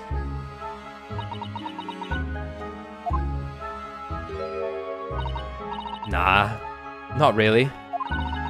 All I could hear was the Irishman snoring. He jabbers. There's no need to tell the whole world of me foibles, you little scamp. What a pity. Only Miss Lestrade had heard something. It might have given us a vital new clue. I like how she's 17 and they're calling her a scamp, and like you're 11 in the 1900s. You're full grown adult. You have responsibilities. Yeah, you're already the head of the household at that point. Yeah, you're off to war. Because everyone you've ever known is already dead. Died of the bubonic plague. Tuberculosis. Tuberculosis. Typhoid. Bad British food. Dysentery. If only Miss That's like dysentery. In London, it's definitely dysentery. But they have the giant sewer system, yet it didn't save them. No. No. Like literal dysentery capital of the world. Ugh. You think they got a lot of rats there? Yes. The rat country. Probably rat capital of the world too. I mean, not like anymore, of course, but like Victorian London, like, there are very worse places to be in history in terms of not dying of disease. If only Miss Lestrade had heard something, it might have given us a vital new clue.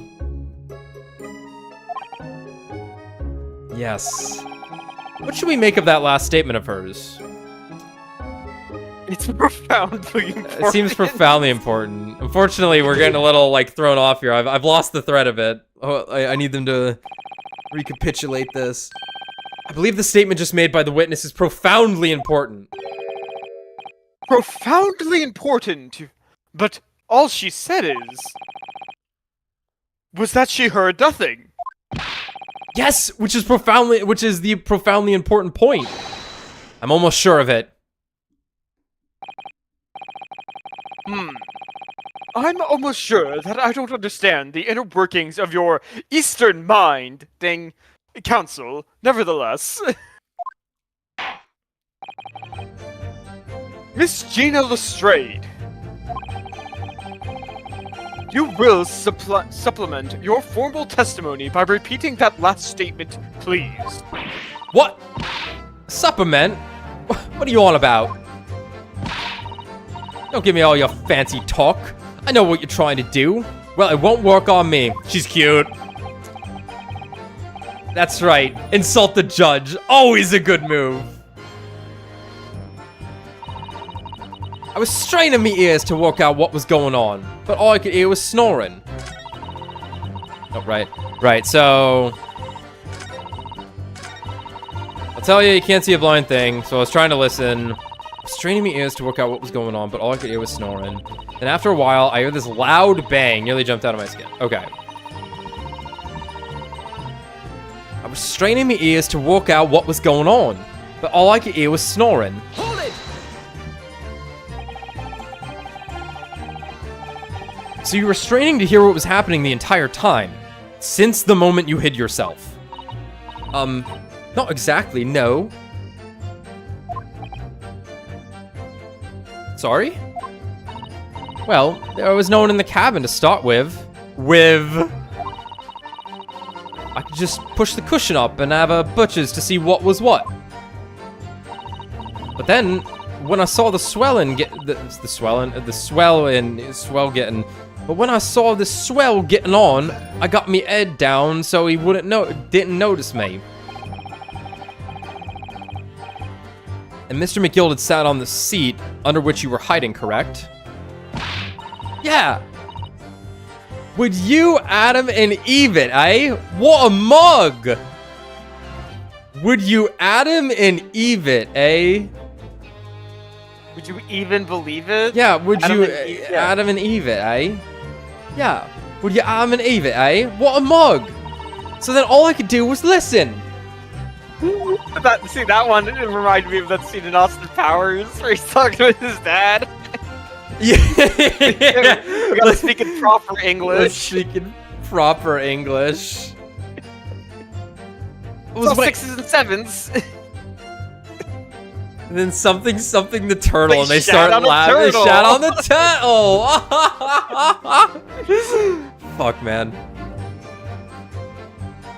I was waiting to jump out of there as soon as I heard him leave. See? But would he? Not likely. Even though we stopped here and there, I never heard the door open. Even though we stopped here and there, I never heard the door open. So I just had to stay put and listen to him driving his... Fucking Christ. So I just had to stay put and listen to him driving his pigs to market, snoring like an old dog he was. But fuck you. Are there any conclusions we can draw from that, I wonder?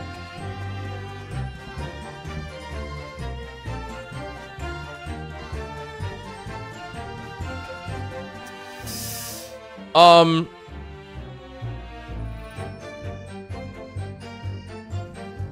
feel like the answer is it doesn't add up, but I'm not sure what. I'm not sure why it does. It makes sense. He was just sleeping. We know he was just sleeping.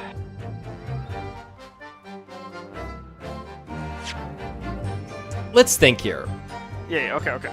This is it. So you were straining to hear what was happening the entire time. No, not exactly. I would pop up every now and then, but then when I saw this swell getting on, right? So when he got on, I got down, so he didn't notice me. He sat on top of your head, basically. Yeah, correct. So then all I could do was listen. I was waiting to jump out there as soon as I heard him leave. But would he? No. Even though we stopped here and there, I never heard the door open. Even though we stopped here and there, I never heard the door open? How did Mason get on then? Wait, what? Mr. Straight, what you just told the court is clearly at odds with the facts. At odds? Are you sure, man? Absolutely. God, he's so perfectly gray. It seems my learned Nipponese friend is not as dull-witted as I feared. The Van Zeeks realized it too. How did these fucking people get on? Counsel! Thomas! My friend, I think there were 2 carriages! 2 carriages, you said? The old 2 omnibus, Lamau! Hold on. Wait, what the fuck is this? I don't think there were 2 omnibuses. You're telling me they swapped omnibuses during the smoke screen? That would be crazy. You need like 10 guys to do that, or 1 Miles Edgeworth. Yeah, in his one pocket. Okay.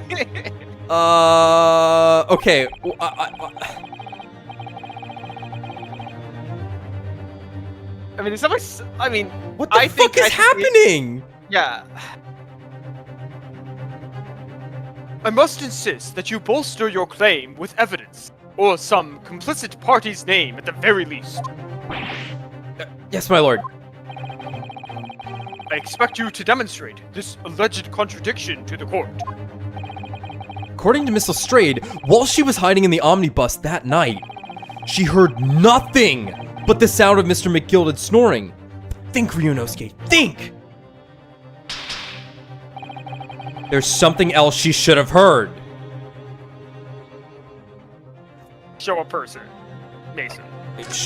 Mason should have gotten on this fucking thing. Very well, my lord. Allow me to elaborate. On a particular sound that Miss Lestrade could not have failed to hear on the night in question. I mean, at the very least, like, him just being alive, right?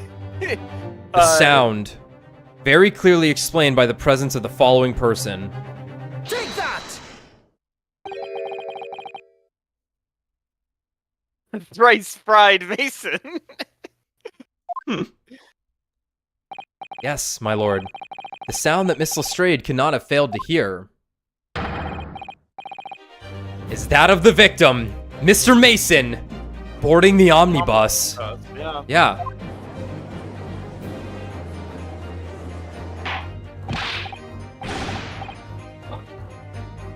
Explain your reasoning, counsel.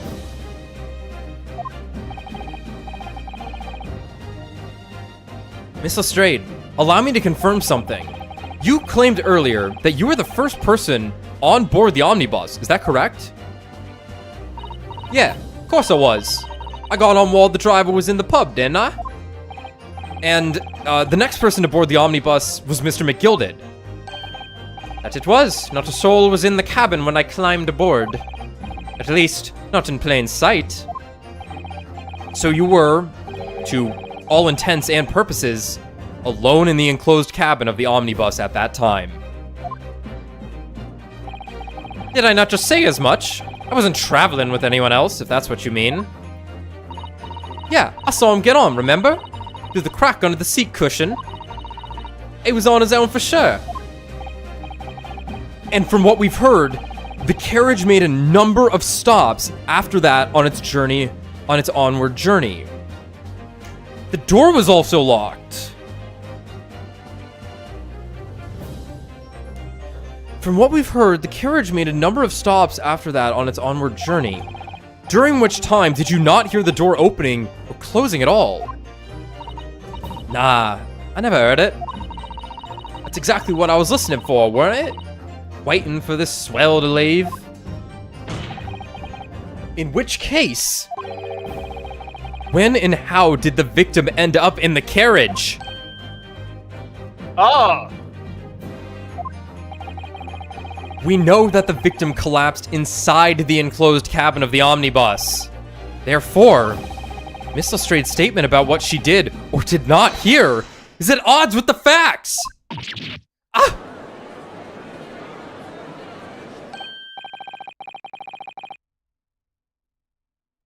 Yes. This petty thief's statement was clearly flawed.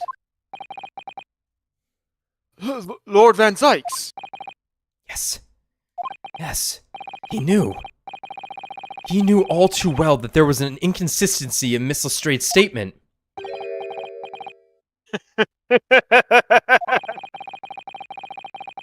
It would seem words of thanks are in order for my learned friend. What are you talking about? You have demonstrated matters impeccably.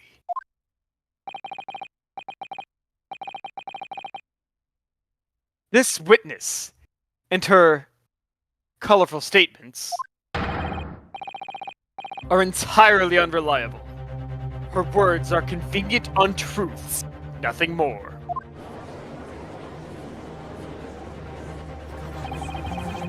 He's dead right. How could the victim possibly not have boarded the omnibus? That makes no sense whatsoever. This girl is a pickpocket. Let's not forget that. I'm going to kill her! Whee! Yeah, I'm gonna kill her. She didn't even say anything. I didn't want to judge the dear little mite just because she has some rather naughty ways. But I must say, I can't abide liars. And neither can I. Mr. Foreman! I didn't want to judge the girl just because she had some less than salubrious ways. But I must say, I cannot abide liars. We're fucked. We're gonna have to hit him with that summation again. The double summation. Never before seen technique. Ah! Mr. Naruhodo, that's 5 jury members leaning towards guilty.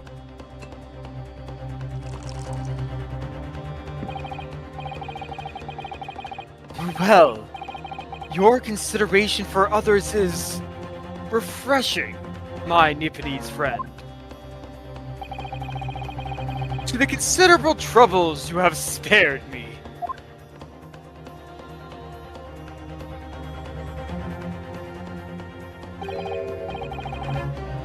Yes, very refreshing. Ah! Oh! Ah! What are you playing at? Have you forgotten who you're working for? You useless Eastern Abadan! Ding. Ha, this is carnage. It's perfect! Juror number 2 is the only one left. Mr. Naruhodo, the way this is going... I know. If we can't find some new way to convince everyone of Mr. McGilded's innocence, the judge will rule and we'll have lost! I very much wanted to believe the words of one of London's most respected gentlemen. But those of us in service know we must accept hard truths. Hold it!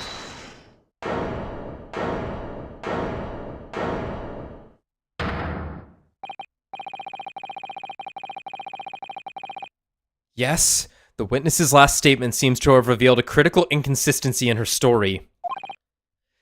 However, if we consider the possibility that her statement is in fact the truth, it may shed an entirely new light on this whole case. What are you saying?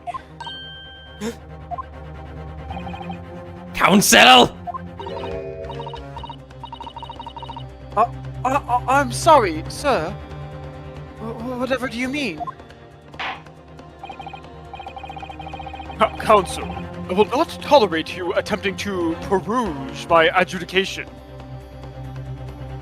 Yo, the pro-rogue? The pro-rogue. Pro-rogue my adjudication. Okay. Explain yourself at once. When the accused boarded the omnibus on the night in question, the victim was nowhere to be seen. Subsequently, the carriage door was not heard opening a single time, as testified by the witness in the stand. And yet the victim's body was found inside the carriage. If this petty thief's words are to be believed, how do you explain the victim's miraculous appearance inside the cabin of the omnibus?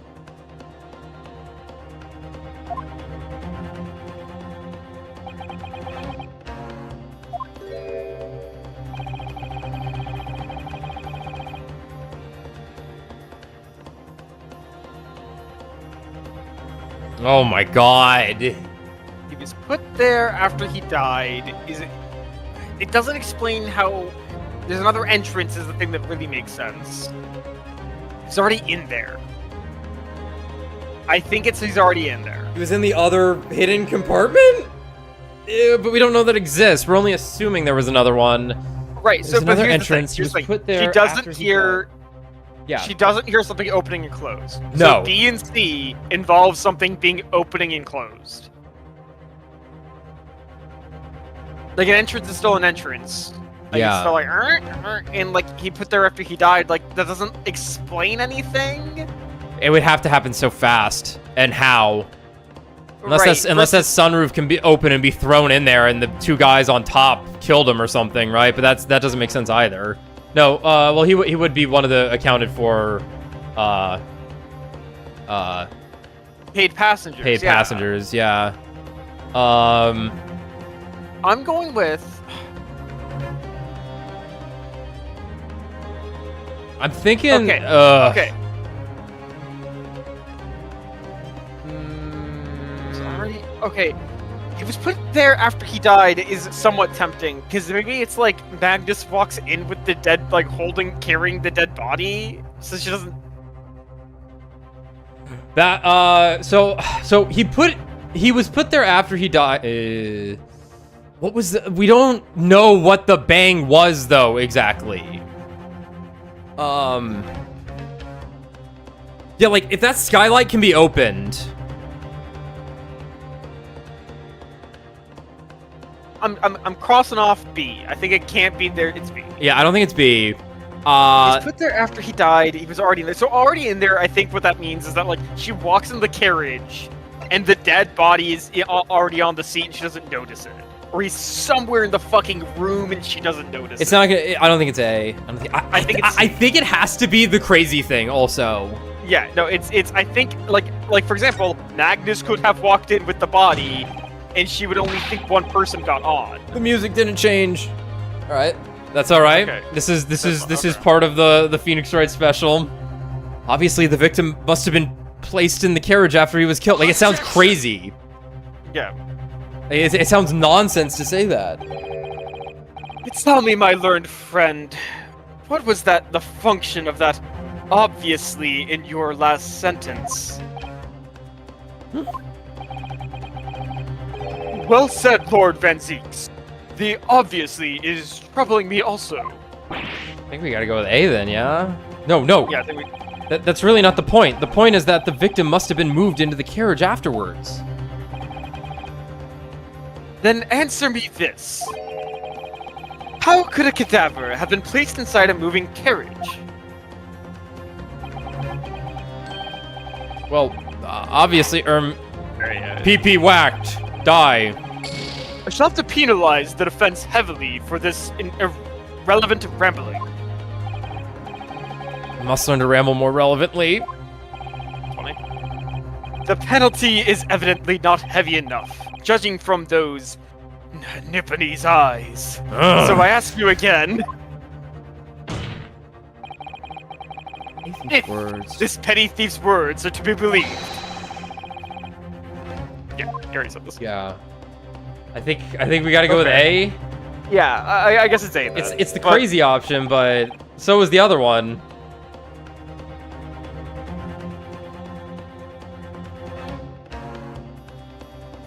If he couldn't have been put in there, and already in if there, then. if we didn't hear anything open or close, Okay. okay. Clearly he was in there already from beforehand. Okay. I guess it was. Right. Tell I me guess what. something did open and close, despite there making no sound whatsoever. Okay. The silent entrance, the classic hingeless door. Tommy, you know what's about to happen? We're about to be hit with the sunroof can open. The thing we were talking about as a possibility, that's what we're about to be hit with, and we were one step ahead of them. Yeah, All right. but it's like it didn't open when he inspected the carriage. Okay. Sure is Ace Attorney in here. Sure is Ace I guess there's Attorney. another entrance that no one heard. Oh, this is just wrong too. If the door wasn't opened even once, the only explanation is that the victim entered the enclosed cabin some other way that makes no noise. Objection! Or does make noise. I guess it does make noise. No. I guess him entering could have been the noise. Ah! Right, so I guess he was dropped from the roof. That It must have been.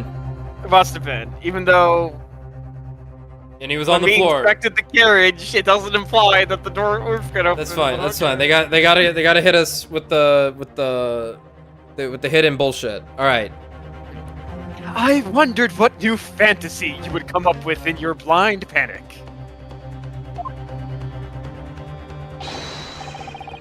But behold, the omnibus is here for all to see.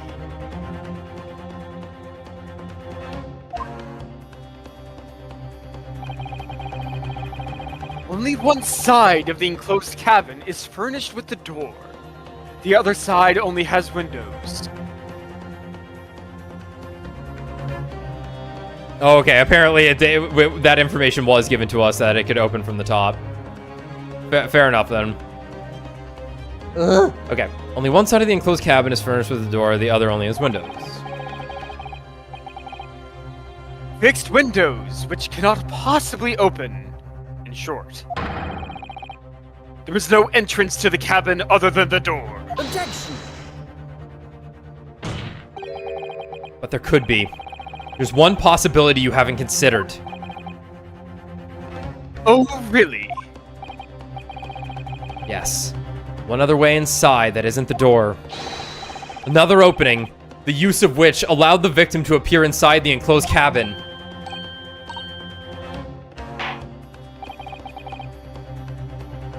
All right, counsel.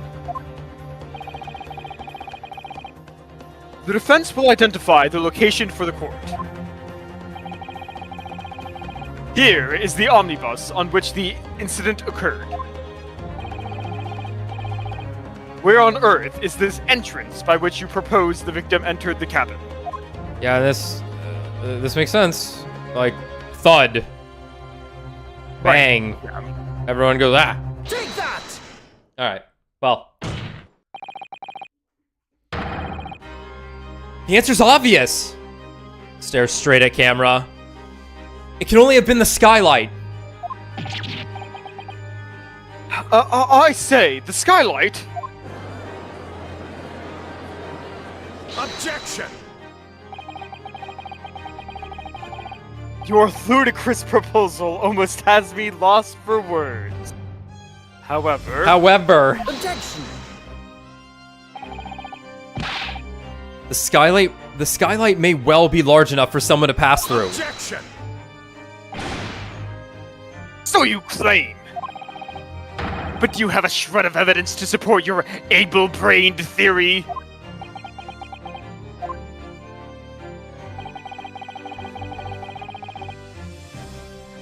Both Mr. McGilden and Miss Lestrade said the same thing in their testimonies. They each claimed to have heard a loud thud, such as the noise made by someone falling to the floor. Yes, which has already been explained. As the sound of the victim falling from his seat, having been assaulted with the dagger. Yes, it has. But would a man slipping from the seat onto the floor really have made such a loud noise as the witness described? A noise loud enough to cause Miss Lestrade to let out an involuntary cry, in fact. Good gracious!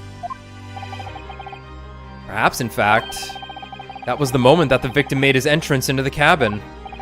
No. Let me rephrase that. The victim didn't enter the cabin as such. He fell into it. Objection! You're now suggesting that the victim fell from the skylight into the cabin. That's shrimply impossible. How can you be so sure? The thrice was fried, damn it. Because if the victim had fallen inside through the skylight, as you say, the passengers on the roof deck would have seen it happen. Exactly. And yet, not one person made mention of such events in their testimony. Well, yes, that's true, but...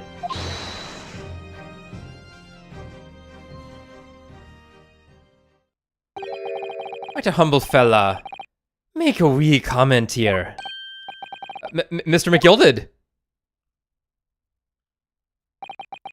To be sure now, the two fellas who were sat on the roof that testified before said nothing of the victim falling through the skylight. But it seems to me, my lord, that 'tis not so much a case of them not saying, but... Aye. 'Tis a case of them being unable to say. What? I think perhaps the two fellas do be having something of a compelling reason not to mention what happened. Would yous not agree, fine ladies and gentlemen of the jury? Oh, my goodness. Surely not. Those two chaps on the roof. You mean the ones who stuck that knife in the man were... Ah!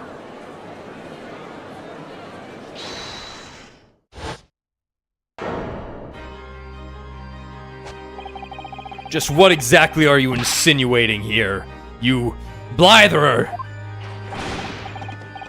You rotter! What the fuck? He said you rotter! What are you insinuating?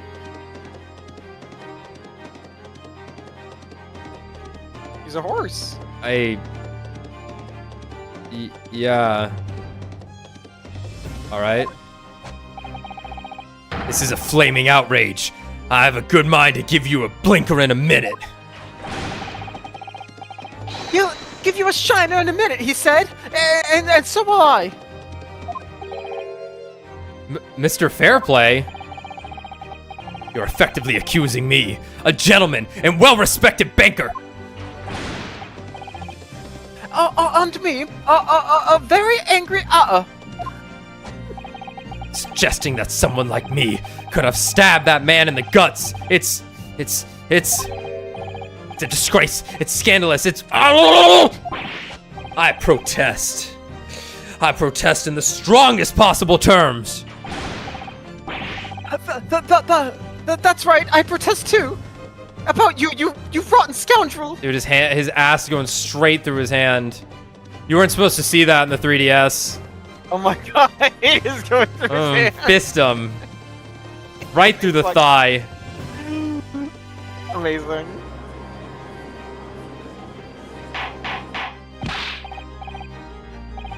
Order. This is not the time, witnesses. I will not permit this wanton invasion of the stand. Return to the anteroom at once. But this is beyond reason, my lord. It's outrageous. It's very hurtful, you know. My lord, if I may comment. Go ahead, Lord Van Zeeks. It was the defense that incited this outburst from the witnesses. My learned friend has seen fit to abandon all protocol and accuse the witnesses without proof. Accuse? I never intended to. It seems, young Nipponese, that your command of the English tongue is wanting.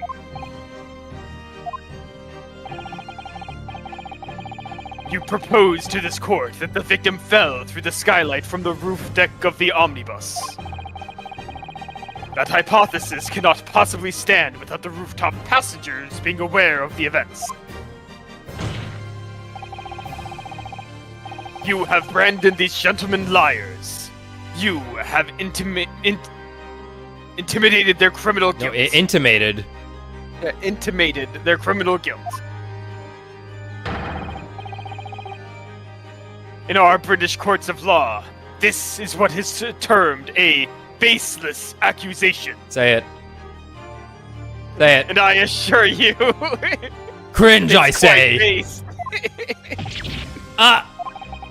I know I was rash to put this idea forward without any actual evidence, but you can't just dismiss it without a second thought. What are we wasting time for? Get them to testify. I thought there was something fishy about that hat from the moment I laid eyes on the fellow. We have to see this matter through now, one way or another. If there's filthy rubbish in our midst, we must dispose of it at once. Whoa. Testify. What's happening, Mr. Naruhodo? The spectators in the public gallery are... They're in a complete frenzy. I like how it stops instantly. Mr. Fairplay and Mr. First. What the fuck are these? My lord? You will take the stand again and make another formal testimony. In reference to the indictment brought by the defense. Yes, my lord. I didn't come here for this.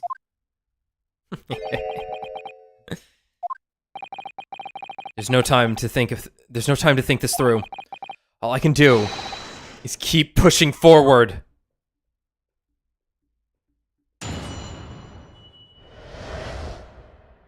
Refuting the accusation.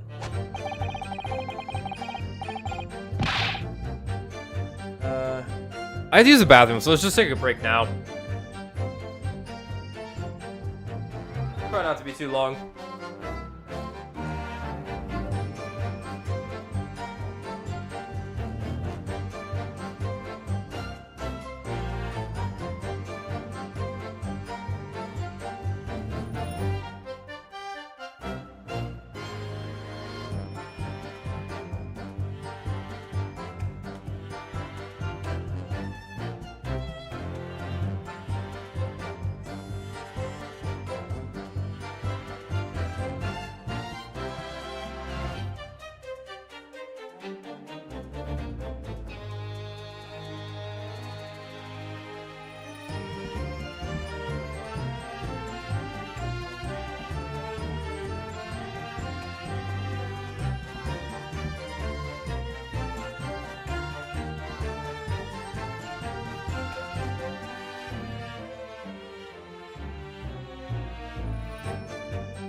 Yo.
Sorry.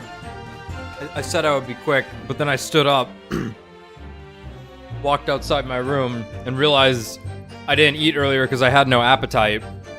So I was like, oh, I better eat. I'm sorry I left you all with Hat McFucker over there,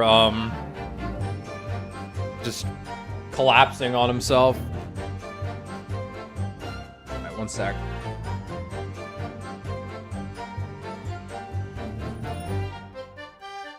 I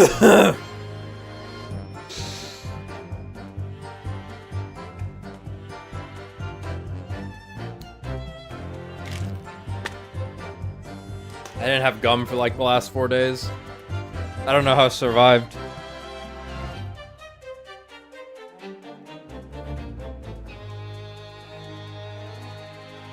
That's why you're dying.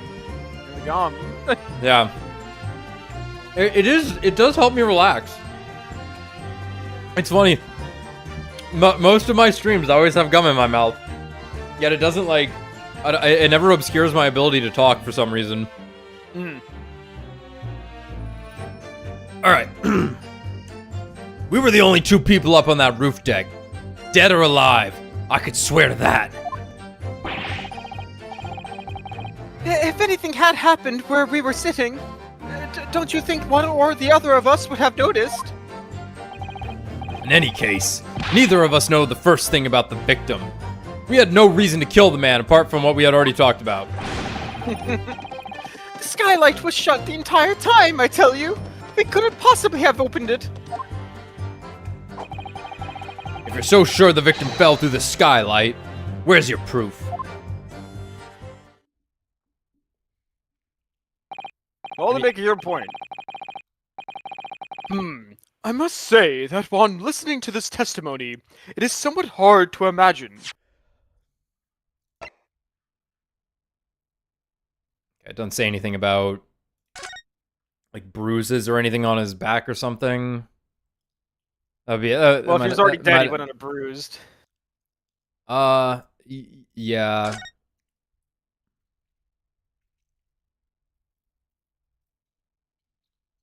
One thing.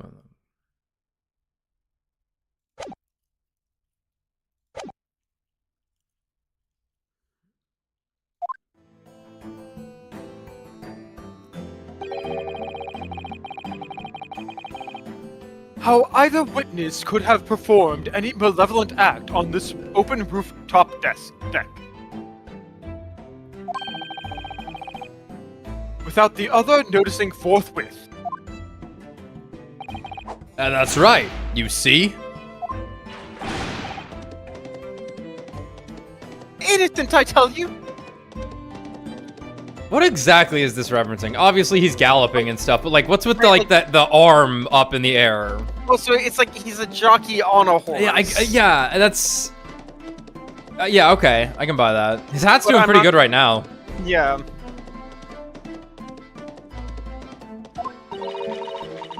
Although logically, of course, the argument falls down if the 2 of you were in collusion with one another. What?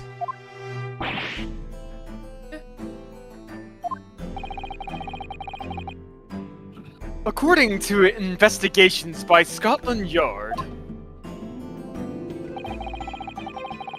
the 2 witnesses share no common dealings. Ha! Well, I don't trust coppers any more than I trust the stinking rich. I don't know, I kind of like Juror 3. Yeah. Something doesn't feel right here. The trial is going in our favor, really. So why do I feel so uneasy? Counsel for the defense, over to you. Your cross-examination, please. Oh, yes, my lord.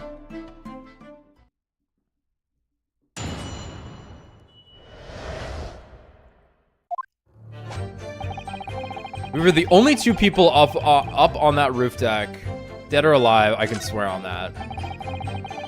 I was thinking I had the ability to... No, it's when I'm pressing that I can look at the other people. That's right. Not right now. Yeah, okay. We were the only 2 people up on the roof deck. Dead or alive, I can swear to that. Hold it! So, at no time did the victim, Mr. Mason, climb up to join you on the roof deck. For... Absolutely not. Dickin. She's so cool. So... No, juror number 3 is based. That ran through my head in my last statement. Did I say that out loud? Did I say that? Wait. Did I mumble that, or are you quoting another YouTuber, Riverale? I'm a little confused, actually. But,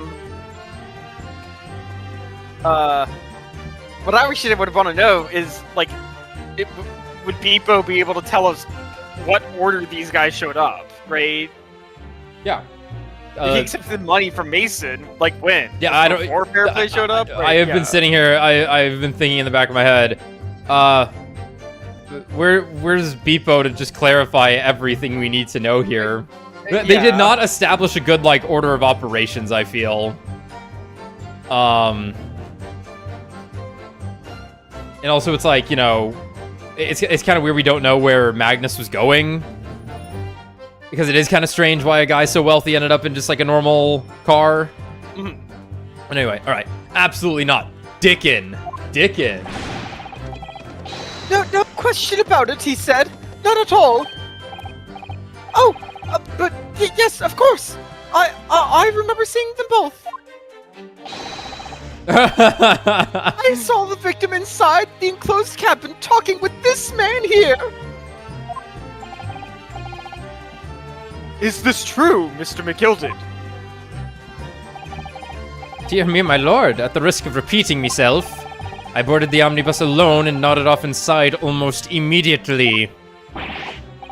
That's an outright lie. Without doubt. You were engaged in... Let me stop you there, fella, and ask. Do you have any evidence at all? At all? Ah.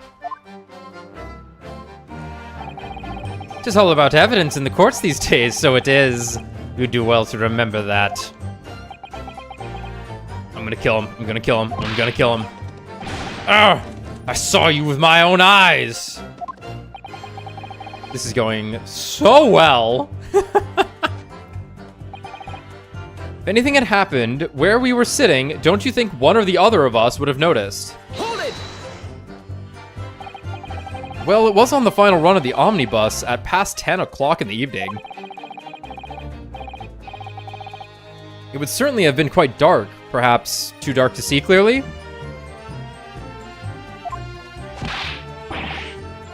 Is this some kind of a lark? Is this some kind of a joke, he said? Is that what this is? Ooh, lowercase. Nice. Or perhaps one or the other of you fell asleep briefly? Are you fair dinkum, sir? Are you serious, sir? That's what he said. It's impossible, I tell you. I give you the keys to the vault if you could fall asleep in that bitter cold. And if you did manage it, your eyelids would freeze shut and you'd never open them again.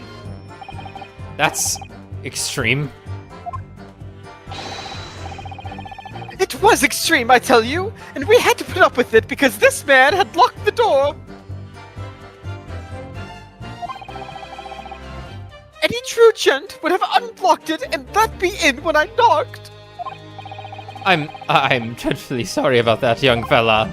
But you see, I was away with the fairies and I didn't hear ye at all. That's a lie! I saw you through the glass! You were talking to someone! Now, 'twas a cold night, so it was.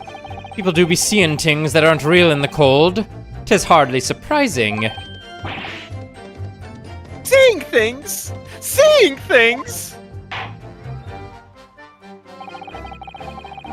I believe we have reached an impasse here on this particular point. You!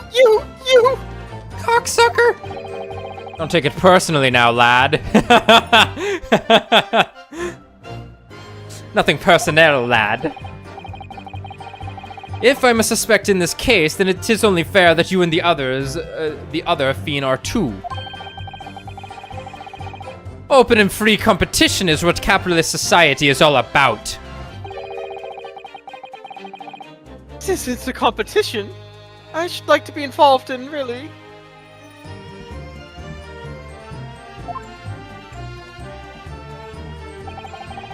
In any case, neither of us know the first thing about the victim. We had no reason to kill this man. We absolutely know that's just not true. So, you had never met Mr. Thrice... Or, yeah, no, the victim. Yeah. So, you had never met Mr. Thrice Fried Rice Mason. Fuck. Oh, Lumi, no. Not once. Never. He'd never met the man before, he said. Never. It's like they practiced this or something. Yeah, it's like... It's a comedy duo. Yeah. And you, Mr. First, had no prior dealings with the victim either. That's right, sir. Hatters don't Haters. have much to do with brickmaker. Haters. Haters. to do with brickmakers, to be perfectly honest, sir. No, I imagine not. You see? How many different ways can I put this? Neither of us have the remotest connection to the gentlemen who were inside the cabin. It's such a weird mechanic, but yeah, I guess it just tells you. Neither of us have the remotest connection to the gentlemen who were inside the cabin. We know this is not true. I'm glad they're not making me point it out again. Mr. McGilded. Yes, counsel. What can I be doing you for? Did the witness's last statement give you pause for some thought now? Some thought somehow. Not the remotest connection. Is that right now? I wonder. What are you insinuating now? Mr. Fairplay. It has been too long, so it has. If I'm not very much mistaken, I believe 'tis fast approaching, is it not? Your repayment date. I beg your pardon? You borrowed 20 guineas from me, sir. At an unconscionable rate of interest. You tricked me. It's extortion. Ha! Well now, is that a touch of begrudgery, is it? The sort of begrudgery that might, motivate a fella to pass his crimes off on another. Ah! And young Mr. First.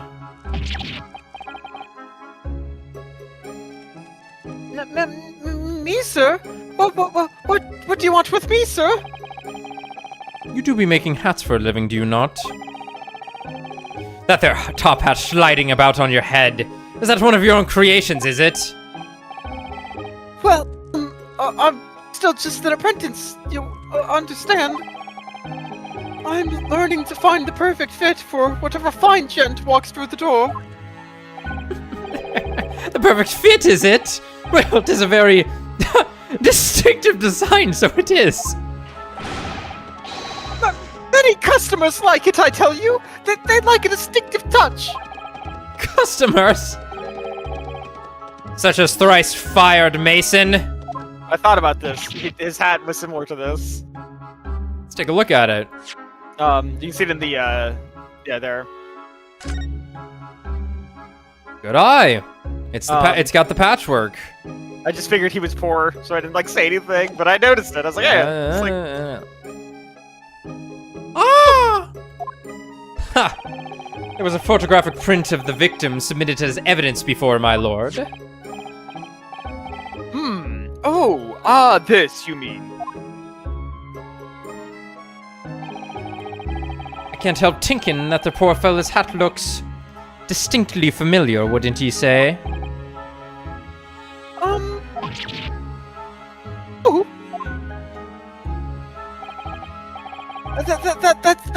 That's one of my hats. Yeah, I suppose you could have made a hat, but not like custom made it. You know, you fill the store with hats, right? Yeah. I mean, he sold it necessarily. Never met the guy, but in this case.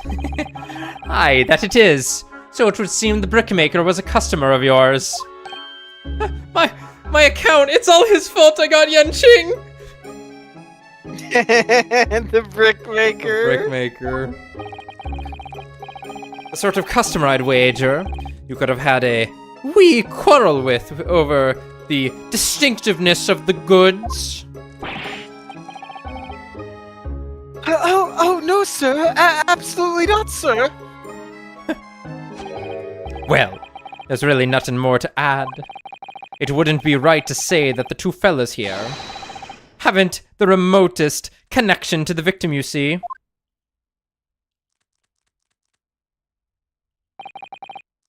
I rest my case. You rest your case? You little weasel. Arr! He's better at this than I am. Gosh, Mr. McGilded has certainly been thorough in his research, hasn't he?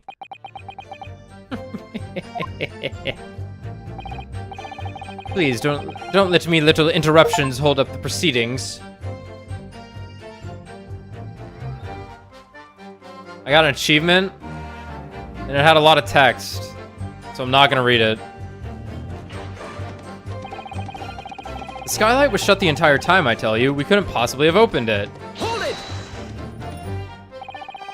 Are you quite certain about that? That the skylight was shut the entire time? I'm gonna lose my block with you in a minute. He's going to lose his rag with you in a minute. That's what he said. No, it's not. Take a look for yourself. Go on. You see, it's shut fast now, just like it was on the night. So it is. Of course, a fellow the size of Mr. Mason could likely break right through it, still and all. What? Just looking at the size of the ting, you understand. Arrgh! Now you hold on a minute there, sir. The size of that ting means nothing. Not on its own. Let's consider the bigger picture here, shall we? Let's stop biting our cane, shall we? Jesus. I was riding the omnibus on another occasion when, well, I shitted and farted. I shitted and farted loudly. Loudly. I shocked myself a bit as it happened.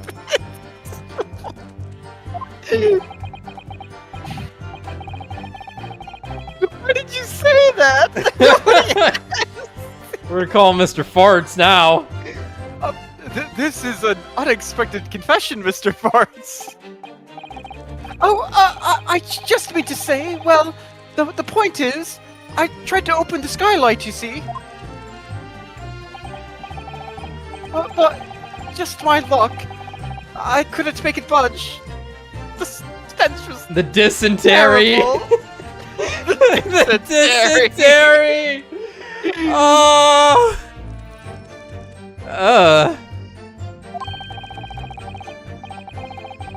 Everyone was looking daggers at me, sir. I went red as a rouge, I did. Oh, the classic mistake. Are you expecting me to sentence you? Oh, no, sir. The point is, the skylight can't be opened. She spoke. I tried and she tried speaks. when I was inside the cabin of shame. Mr. Shitty. How can she be so smug? Excuse me. Toto minute. Do you have something to say about that, Miss Lestrade? Miss Lestrade?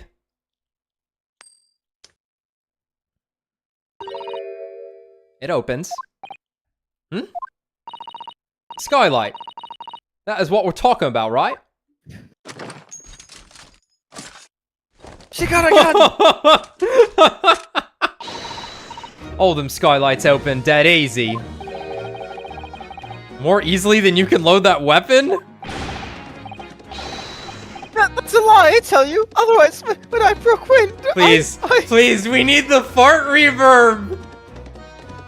I'm adding them. I'm fucking. Good smell. Flavor. That's the best I got.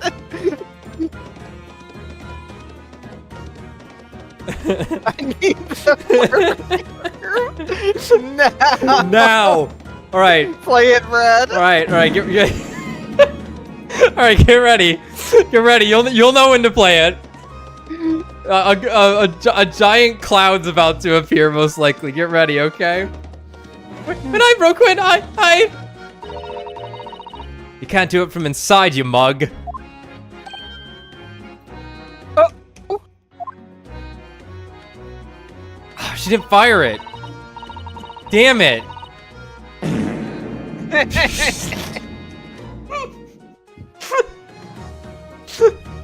Alright, thank you. Yeah, that's all I got, folks. Alright, thank you.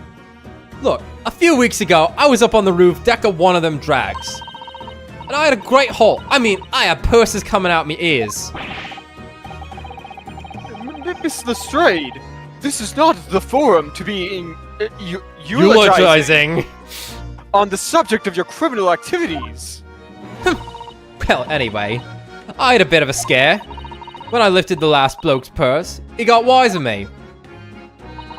All four of them surrounded me, so I couldn't off the bus and leg it.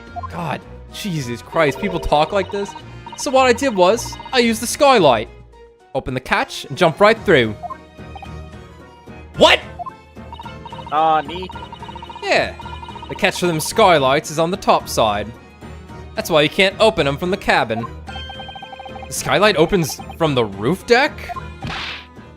Bailiff, that's weird. Bailiff, play the Vart reverb. I'm waiting for the moment. She's gonna fire something eventually here. Climb up on top of the roof of the omnibus at once and verify the witness's claims. Oi! Oh my god, is the bailiff invisible? Holy shit, the bailiff's invisible. Oh my god, it slides. That makes things super easy. Ah!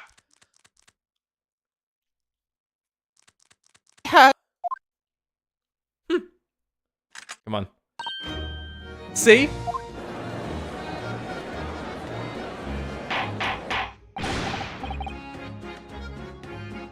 Order. So, it appears that this street girl's statement is quite true. I don't believe it. The skylight opens, and from the roof deck. Okay, so I'm going with we did not have that information if this is now coming to light in this fashion. Let's hope. Let's hope. Yeah, okay, I'm going with we didn't know this, because Renosuke didn't know this. Mr. Naruhodo. This could be the clue we've been looking for. And I guess it didn't have hinges, so no sound. Yeah. You want to pick up a slide, potentially. Counsel for the defense, please continue with your cross-examination. Yes, my lord. So the skylight opens. Perhaps I should investigate for myself.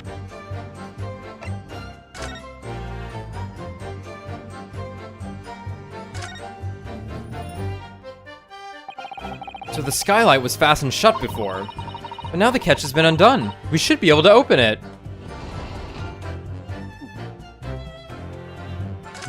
Now what? You can certainly see inside the carriage through this opening, that's for sure. Yes, and there's a lamp in the enclosed cabin, so I'm sure the witness would have been able to see quite clearly. That's not good for us. Okay, we looked at it. Wow. Alright.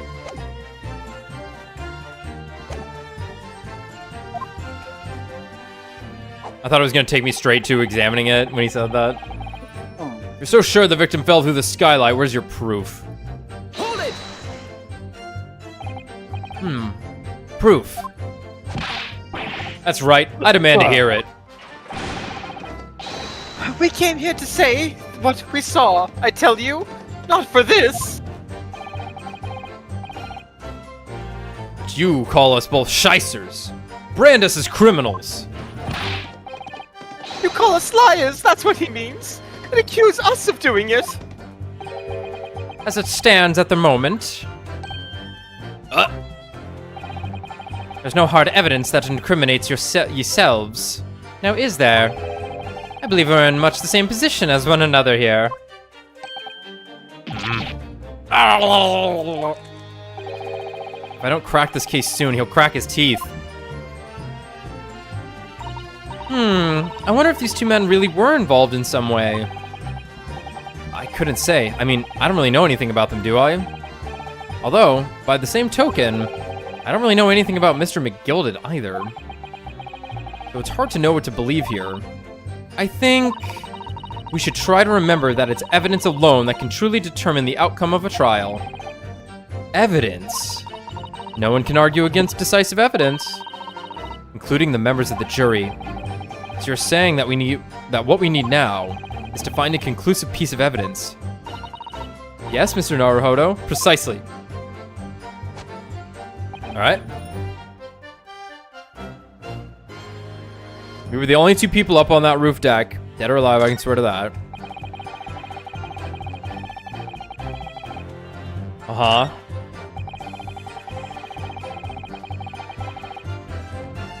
That's somewhat not Well, I guess We could present the photo evidence on here, but that would be weird. Well, I think we'd more so we'd be presenting the ledger. No, this is about the their connection to the victim, not their connection to McGilded. Right, because they would, but he and the victim would both be in the ledger. Was my thinking. You can't say you have no connection to him if you did have a connection. But we already brought that part up earlier in the trial. Right. We could retread it, but the new thing we learned was about the hat. Right. But keep that in mind. Couldn't possibly. We just know this is wrong at this point. Right. So we couldn't have possibly opened it wrong. You could have opened it.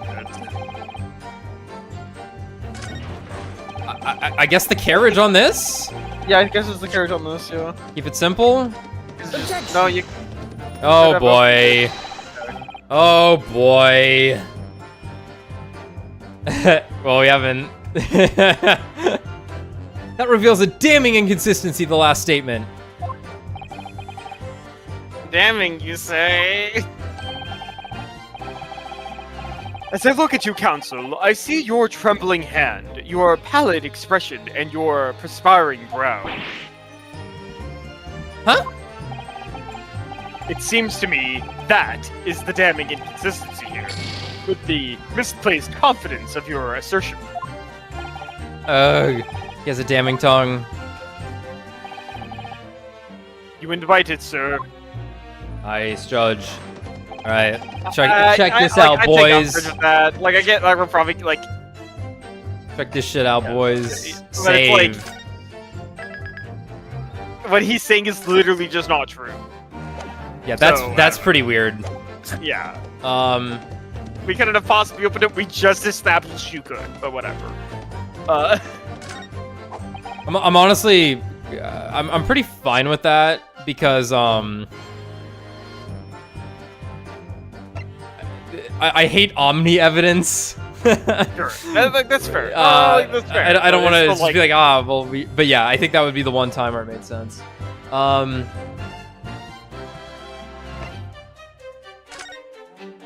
Wait a minute, let me look at this again real quick. Part is the sheath, isn't it? Are you alright, Mr. Naruhodo? Oh, sorry, yes. I just don't really like blades. Oh, those don't seem like the words of a man with a large katana slung from his waist. That's not a blade. That's Kazuma's soul. Anyway, there's no sense in delaying it. Let's see what the blade looks like. How long have we been able to do this? Cool.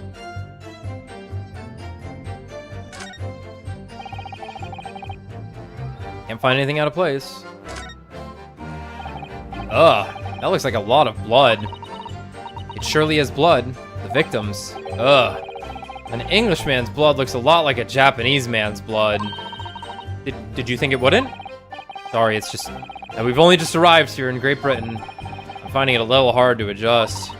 Yes, I do understand. Okay, that was just that.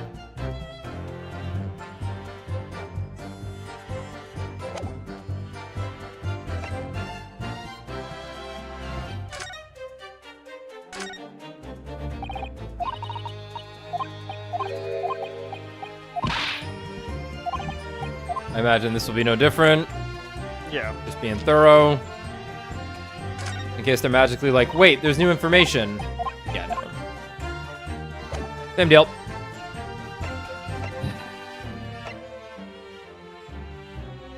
Yeah, so now, but now this is kind of weird where it's like...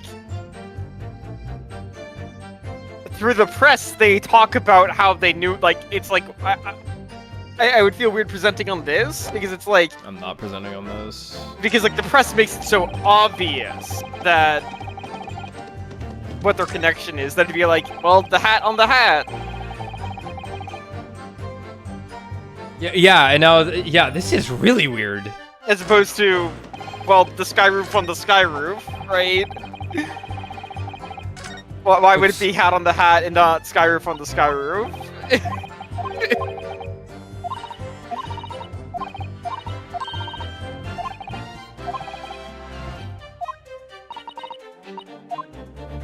So yeah, just look at it one more time. We only see people up on the roof deck. We can't prove that either way. We can't Yeah, prove like, that either way. assuming we're not counting Beppo, which we're not. Yeah. He's dead and gone. Right, so both of these things, they're just like, we can't prove either way. We have no idea if they were the only two up there. Like, and we have no idea, like, we have no way to say whether they did or did not see anything. Yeah. That's completely their own opinion or witness testimony, whatever. This is kind of not true. Neither was the other thing we just learned. But this is just straight up wrong. These are both wrong. These are both simply wrong. Let me Yeah. press here, because now I don't trust this game. Hold it! And see what happens here. We know that it does in fact open it, and what's more, the catch that secures it is found on the roof deck. It's the roof deck side. This is getting flaming onkus. You tell me. Okay, okay, this game's really weird if we have to repress on points.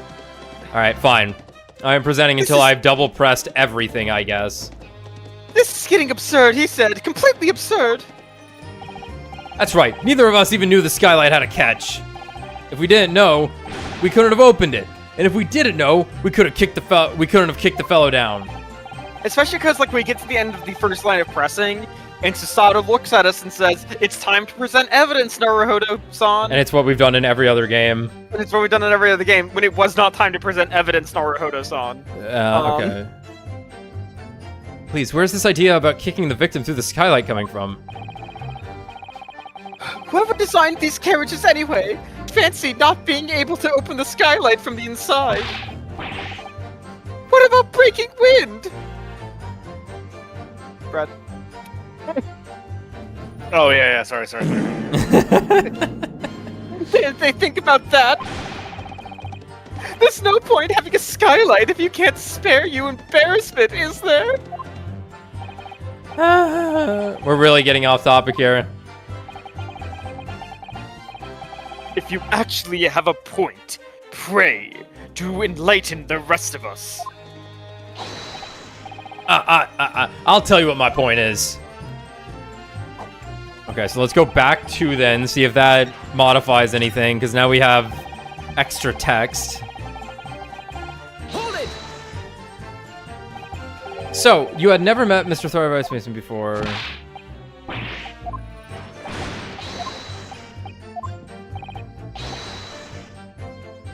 Okay, this is all the same somehow, despite us determining this is not true.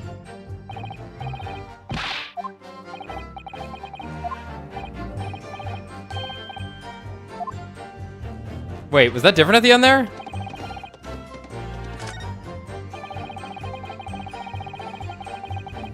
Hold it!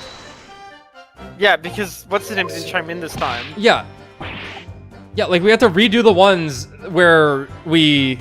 Because here's the problem. Here's what happened. In the middle of the conversation, we stopped it without ever Press finishing it. Yeah. Oh my god. Even though it's like, what are you gonna do? Not do that? Okay. No, not even once. He never met the man before, he said. Never. And you, Mr. First, had no prior dealings with the victim either. That's right, sir. Hatters don't have much to do with brickmakers, to be perfectly honest, sir. I imagine not. You see? How many different ways can I put this? Neither of us have the remotest connection to the gentlemen who were inside the cabin. That's right. This is about motive. And we had none. No motive. And, well, that's not all, is it? Huh? Okay, so it's definitely the third one there. That we have to do something. I How about hope. this one? Present. We had no reason to kill the man.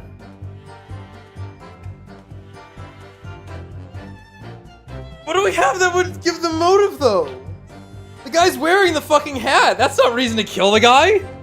Yeah, and the ledger's not really Related to the guy at all. The Yeah. ledger's related to McGilded. This is weird. Okay. Let's just check the final one just in case. If you're so sure the victim fell through the skylight, where's your proof? Hold it!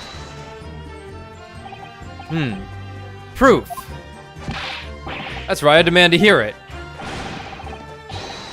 We came here to say what we saw, I tell you, not for this. But you call us both shysters, brand us criminals. You call us liars, that's what he means, and accuse us of doing it. Yeah. And Sans, we're in the same boat.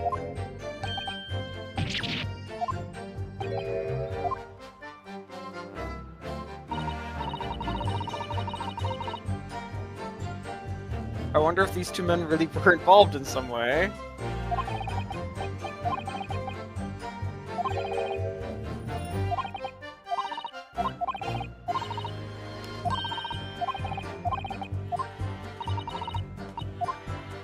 Let's look closely at the evidence again. I'm thinking it's the third one.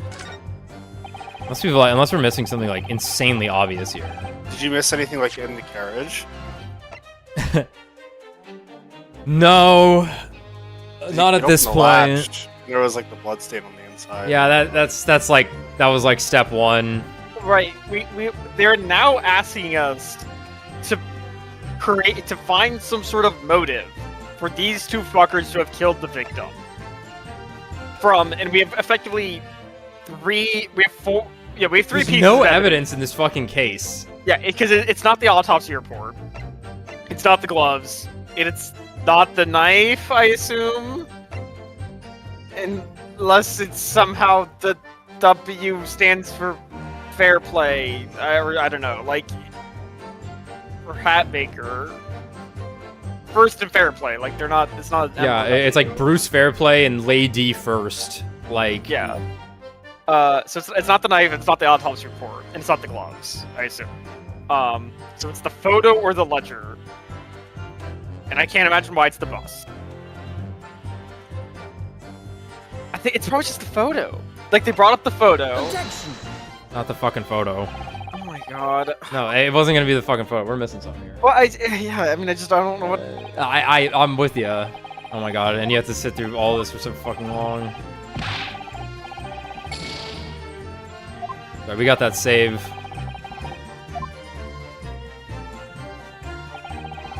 Then I guess it's the ledger. Right. Neither of us know the first thing about the victim. That doesn't mean he's ever met the guy before. I know. Like, that's my issue too, but I can't think of anything else. But actually, he could have, and it's because of this guy. Because here's the omnibus. I mean, we don't have proof this happened. No. It's just a conjecture. No, we don't.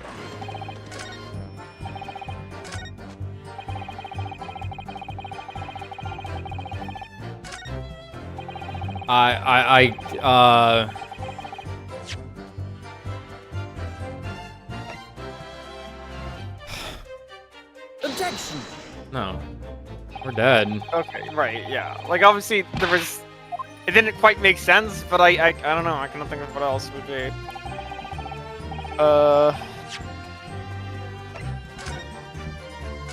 Bites the dust. Here, let's see the game over.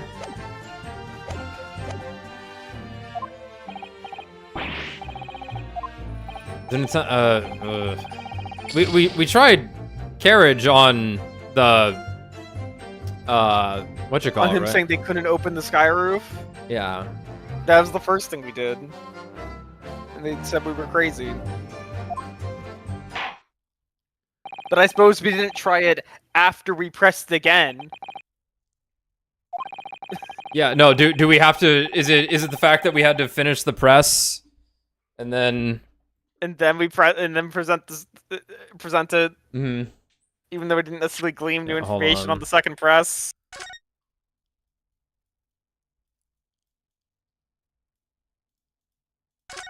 Like, were we supposed to?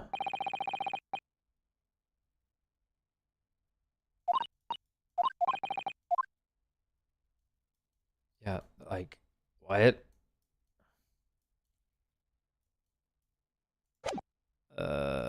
Okay, well, here's the game over. Yeah. According to the powers vested in me by the judge, I declare further examination needed. As such, I shall be requesting the final decision of the members of the jury. Are you all ready, Mr. Foreman? Certainly, my lord. Very good, ladies and gentlemen of the jury. You will announce your findings to the court in turn, please. Guilty. Whoa. Guilty. Guilty. Guilty. Guilty. Guilty.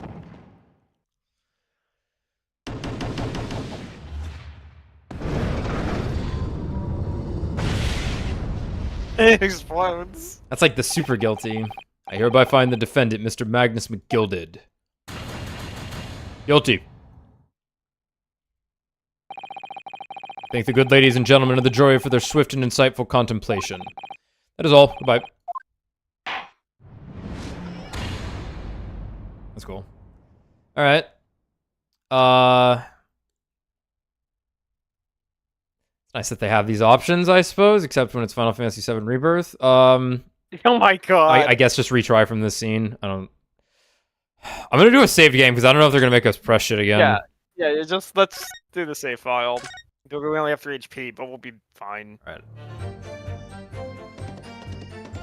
Okay. I don't. I don't think we repressed this in this save file yet. I think the press came after. Press this again. Hold it! We know that the skylight does in fact open, and what's more, yep.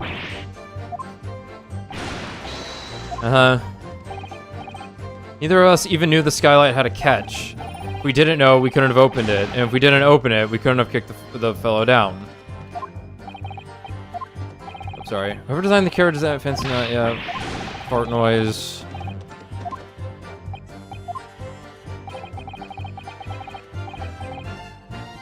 You actually do have a point, Prey, to enlighten the rest of us. I'll tell you what my point is.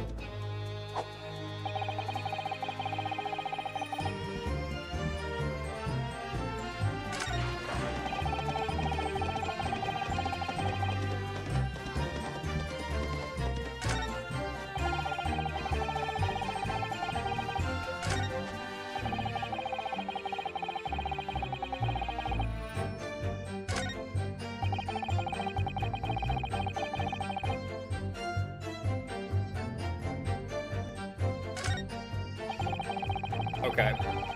Oh.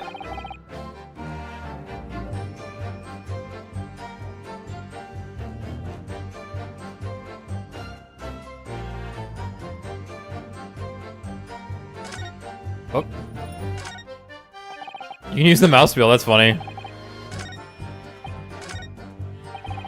I'm pretty stumped here. We're missing something like we've like.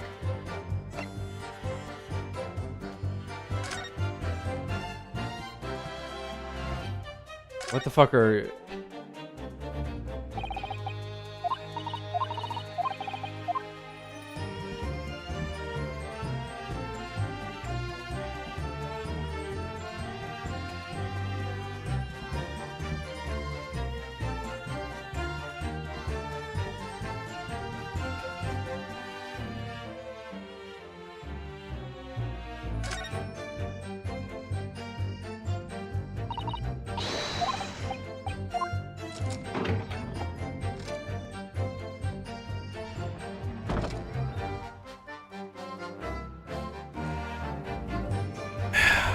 Looking up is so hard in video games. This is a tough one. I'm sorry you all had to go through this and watch us go through this, but this is a tough one. Because here's the thing. This is always what gets us in these fucking games, man. How does none of this make sense? Guess what? Go retread ground, you motherfucker. Go re-look at something again. Yeah. Oh, that's such a pain. Like, and I'm never happy when this happens because I don't even feel dumb.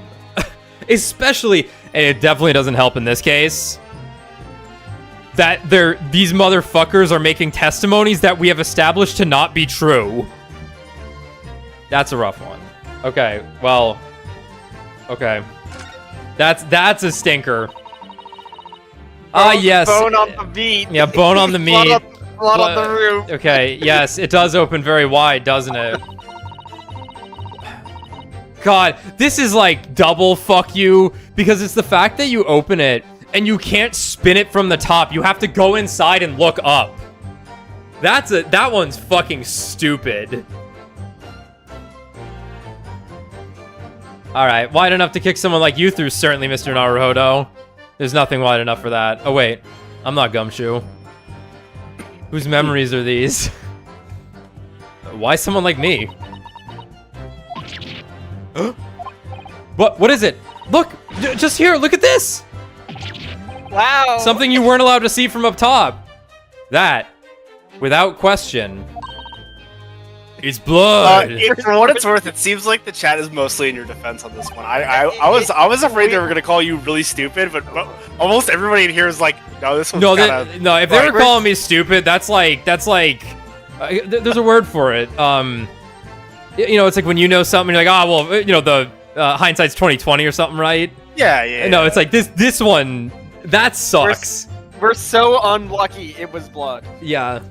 Unfortunate that it was blood. Why would there be a bloodstain there?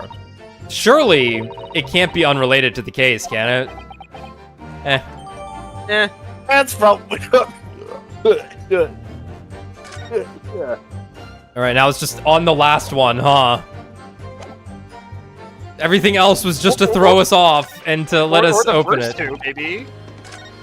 If you're so sure the victim fell through the skylight, where's your proof? Okay. There you go. Objection.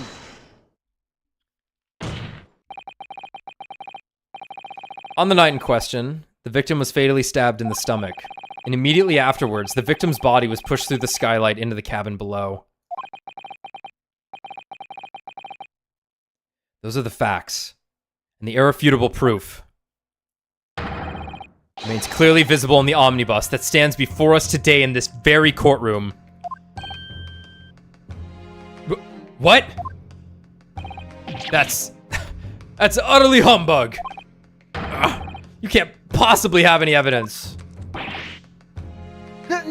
You can't! I mean, we didn't do it, I tell you! It's impossible! Irrefutable proof. Here, in this courtroom.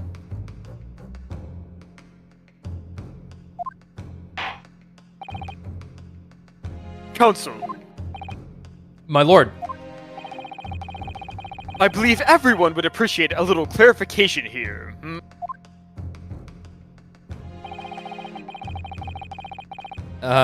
Where exactly? Oh, Where is it? I know where the fuck it is now.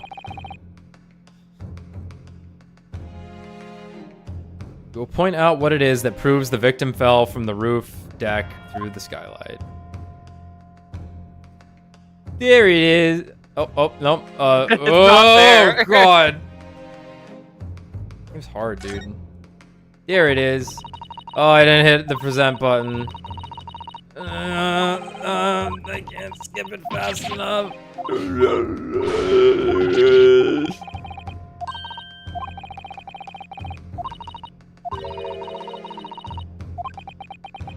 Help. Got it. Got it! by Jupiter! Is that blood? Arrgh! These guys are cooked. This bloodstain proves two things. Firstly, when the incident occurred, the skylight of the omnibus was open. What? And secondly, the victim was already bleeding when he fell through the opening.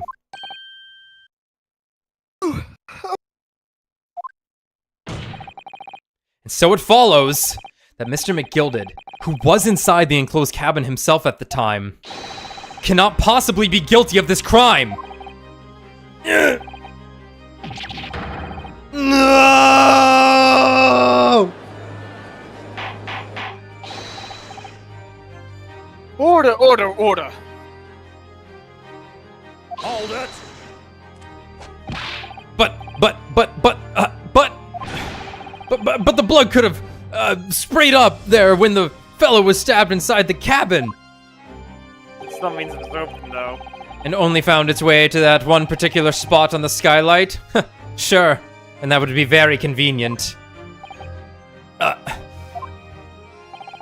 Let's keep it in mind that the skylight catch can only be unfastened from the roof deck. I myself wouldn't have been able to open it now, would I? What? There's no way to know for certain, is there? If the gent really fell through the skylight, I mean. Why don't you have a good look at the floor of the cabin between the two seats, Mr. First? So that was just there. We just didn't see it. 'Tis all too plain, if ye see. There's the aftermath that shows the poor fella dropped from a fair height right there. So it is. What? No! But it can't be! It's oh, Lies! My fellow jury members. Oh my god, they're gonna change the votes again. I think we can all agree that this is clear proof of the defendant's innocence, can't we?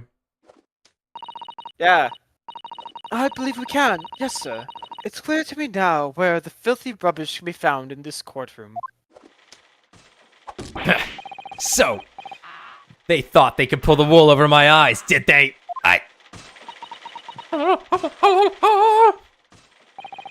I won't tolerate any of the guild's carriages being sullied with blood. I won't tolerate it. Oh, I always knew that nice gentleman who gave us that delightful park couldn't have done such a thing. On 3 then, everyone. 1, 2. Objection. 3! Objection!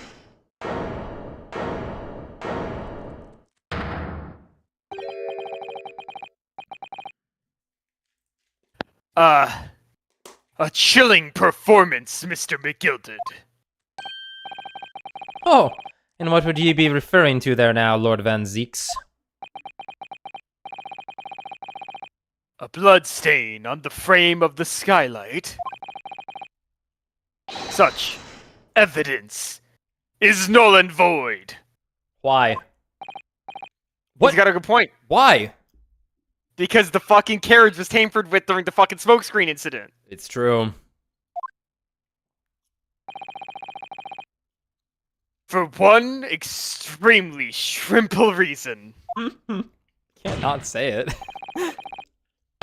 That smear of blood is outdated. Never existed. Excellent gaslighting. Yeah.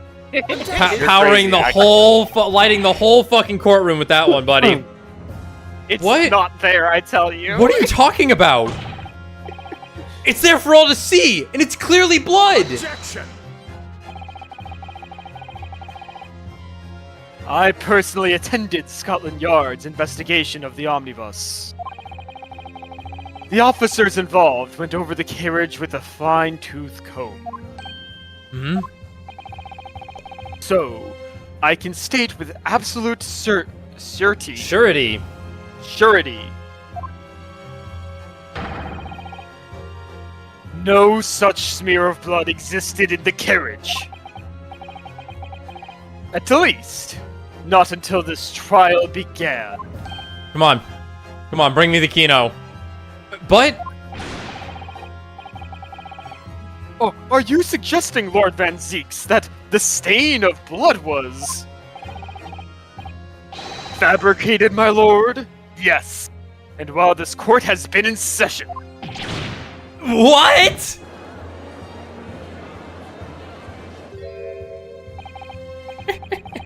What a palaver. I must say I didn't expect such crude reasoning from a prosecutor of your standing, Lord Van Zeeks.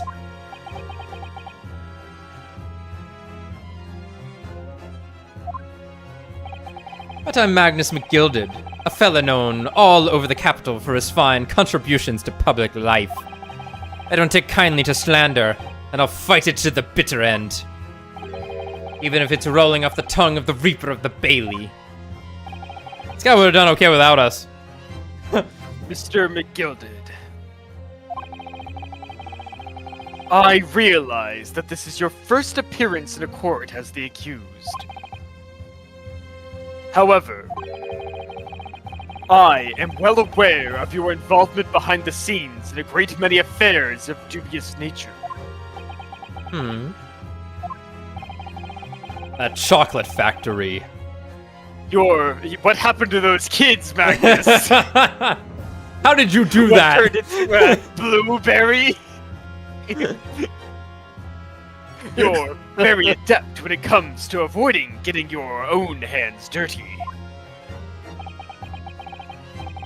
And each time it happens that a case you are involved in is investigated, you adapt the facts. Just like our government. Yes, sir. Adapt the facts? What does that even mean?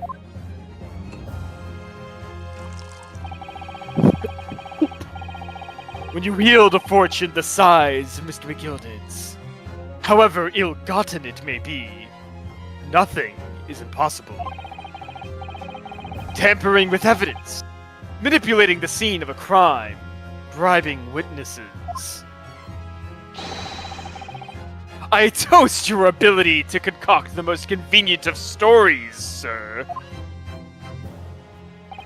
Lord Van Zeeks.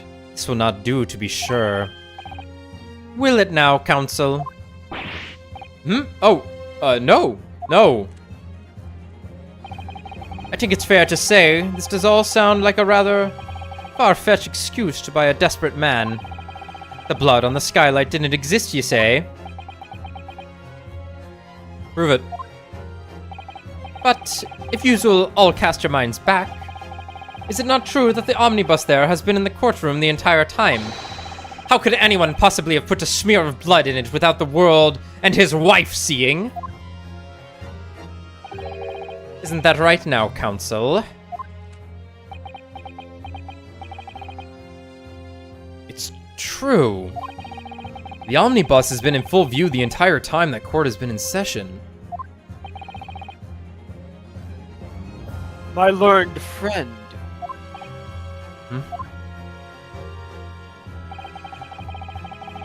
Here's to your opinion on this matter. In your own words. This is a very important decision for their bloodlines. Yeah. As you wish. Could someone have tampered with the omnibus during the trial? If you're asking me, I think it could have been possible.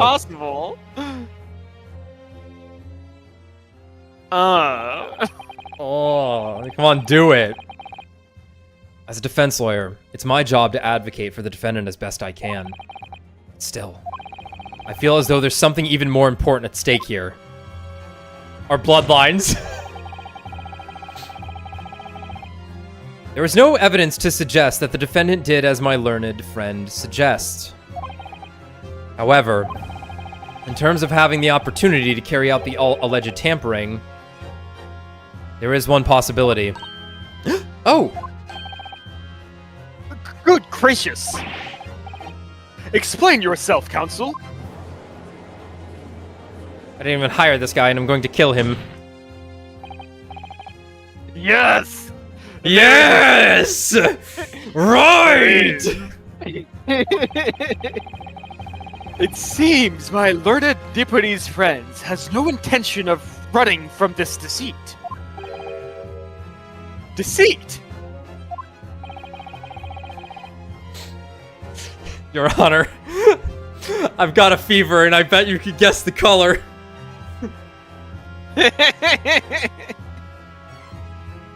I'm sure everyone still remembers clearly the recess that we were forced to take as a result of the smoke grenade fired by the witness currently in the stand, Miss Gina Lestrade. Quick, Brad, get ready. Brad. I see. Hold on. We're gonna see her actually fire the gun again, right? Yeah, that's what I was waiting for. I was Yeah. waiting for the gun to fire. What is going on? Be careful, Mr. Naruhodo. Cover your face. Bailiff. Whack everyone's pee-pees in the smoke. Yep.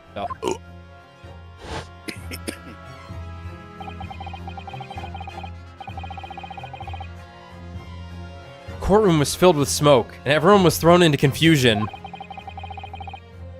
All of us were made to leave this chamber.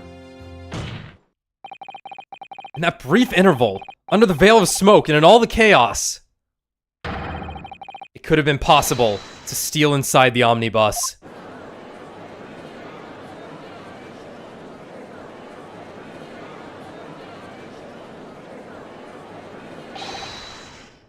Oh, you can barely see it, but Susato's got the sick boots on. I love the kimono boots. Are you wise? No, I picked Bell. What are you trying to pull, ye rotten, feckless gouger? Feckless? Gouger? You're supposed to be defending me. 'Tis a wicked plot. 'Tis a plot to undermine me, so it is. Objection! It's based, though. Whatever you think this is changes nothing. The facts are the same.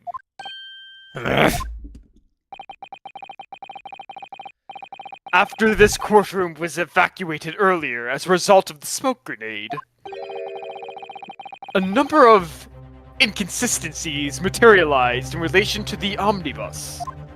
Your Honor, that omnibus is in fact Inconsistencies outdated.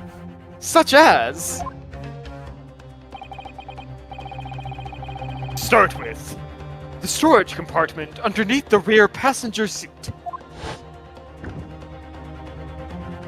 Where do they hide all this shit already? When the police investigated the omnibus, this compartment was full of the driver's items. God, and that's weird from the get-go. Secondly, we have the smear of blood on the edge of the skylight. As I have said, this was not present at the start of the trial this morning.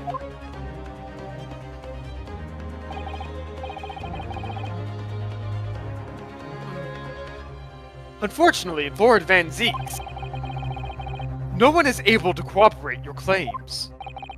That's true. When the omnibus was first wheeled out, both the storage compartment and the skylight were shut. Accordingly, I'm afraid to say, we cannot establish with any certainty if this evidence is the result of tampering or not. Indeed, my lord, no doubt there was not a single person who saw fit to verify such things. What do you think? Sorry? About the omnibus. It's pretty cool. Holy shit, he's got an inkling! Is there anything else? I have an inkling. My lord. Booyah! Yes, Counsel. Me.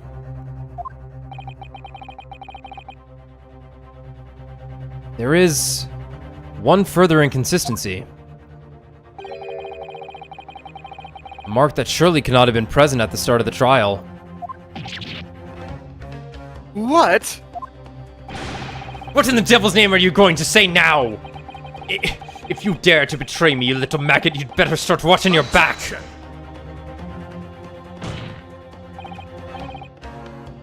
Silence, McGilded!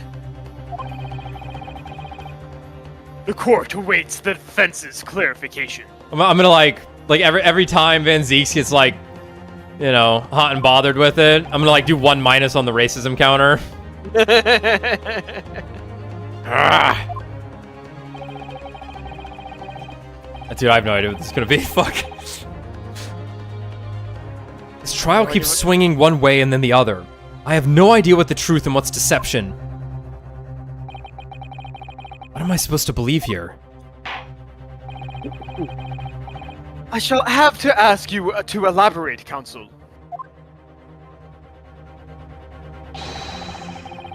Where exactly is this alleged mark that you claim appeared at some point during the trial?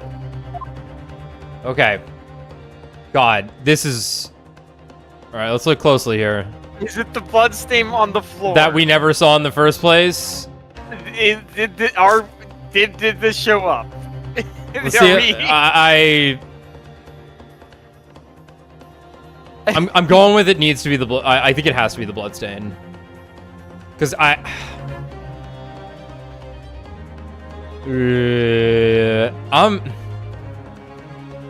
gonna give myself the benefit of the doubt that I did this. I'm gonna give myself the benefit of the doubt that I held the down key as far as it would fucking go in the last stream.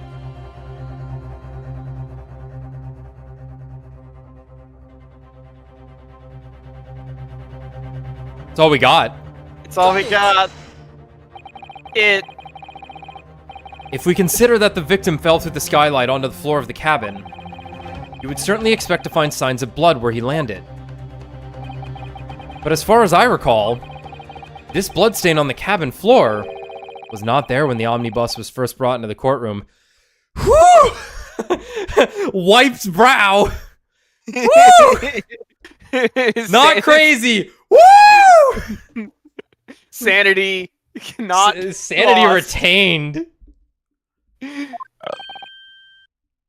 Good lord.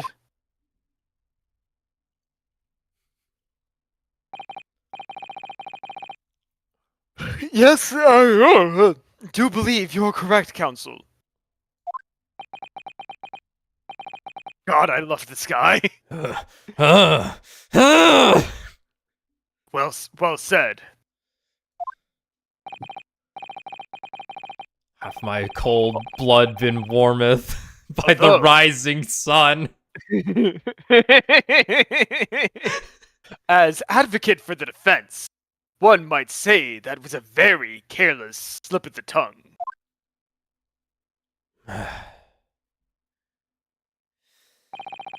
I believe that bloodstain on the floor is a decisive piece of evidence. But if the question is whether that evidence is genuine, or whether it was unlawfully fabricated by someone, We're just looking for the genuine man. I feel compelled to admit that there's at least one possibility, that there's at least a possibility that the evidence is fake.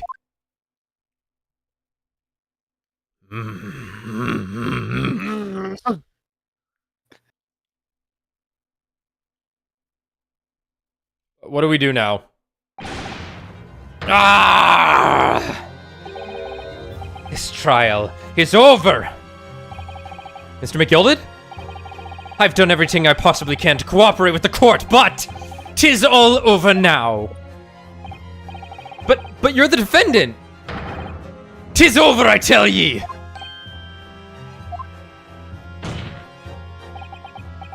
Memory, recollection, what people think they saw, 'tis all a nonsense. Facts are what counts, and the fact is that bloodstain is there, now! Well, and over the course of this desperate trial, long and extremely drawn out as it has been, that good-for-nothing Reaper of the Bailey has failed to present any decisive evidence at all. Shit. Shit. I'm scandalized, so I am. I'd thought better of Lord Van Zeeks. Well, my lord!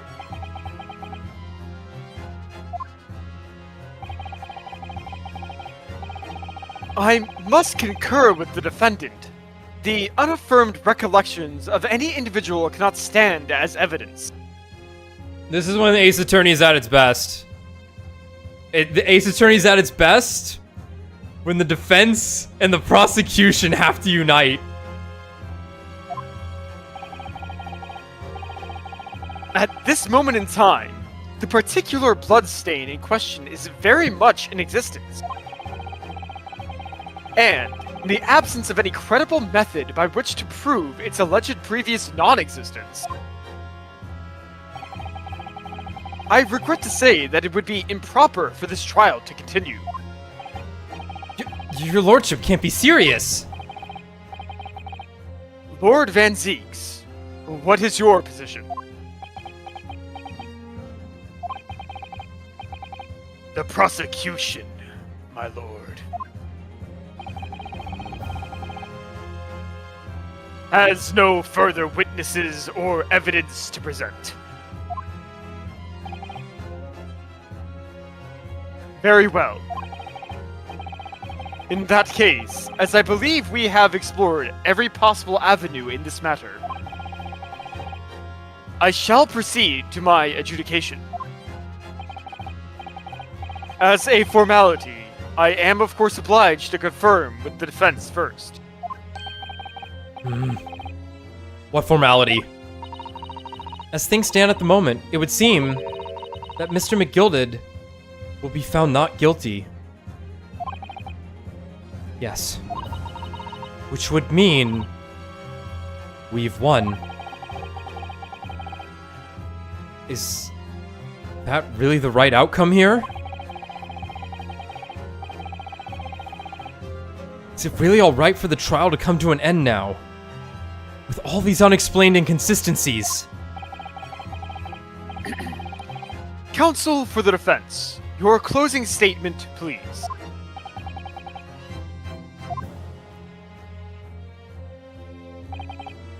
Yes, my lord.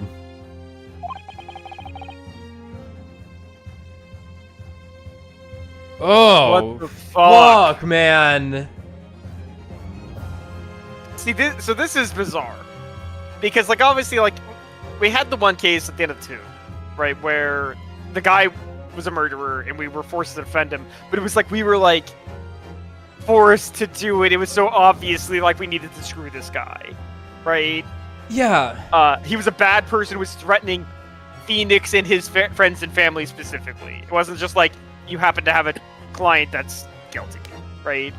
Obviously, in real life, a defense attorney, it doesn't matter if the guy's guilty or not. Your job is just to fucking right, because defend him, right? Anytime we've been presented a situation like this, it's more so like we're doing it because like there's something we have to continue forward, even if it's gonna like embarrass the person or destroy them socially or something. But it's like, well, we gotta get there. Yeah. It's like, buddy, nobody cares about your blah blah blah collection. Like, is it more important than your life or something, right? Yeah, but like in this case, it's like we're not saying he is innocent, but he could be guilty still. This is really weird. I think we go with what we. Right, because obviously defendant could be like, this is like probably the path forward. If we pick the first option, that's the case. No, that's not. So, yeah, but like, and we got to get those points with Edgeworth or Van Zeke, because it's like this whole case. It's like Magnus is incredibly sus. Like it just everything points to him fucking fabricating. He showed up and he wasn't worried at all. Like this guy had no worries at all when this case started. And like I'm almost waiting for it to somehow come around to he is innocent, but just like did all this shit because he's paranoid. Right? That's what I'm guessing. I'm guessing it's not. He's not gonna have actually killed the guy. Yeah, but hey, maybe. Yeah, but no, we press forward. The defendant could be guilty.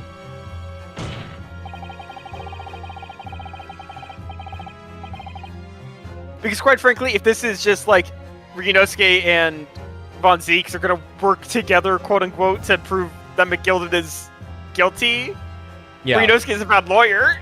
Yeah, this is weird. He wasn't threatening you, even like. I am here in this courtroom today to advocate for the defense of my client, Mr. McGilded. However,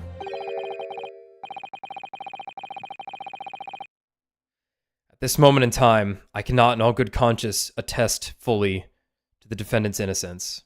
Even though it's kind of like... Defense lawyer can't say yeah, like, this is ridiculous. I'm starting to think we picked the wrong option. What are you saying, man? What are you saying, man?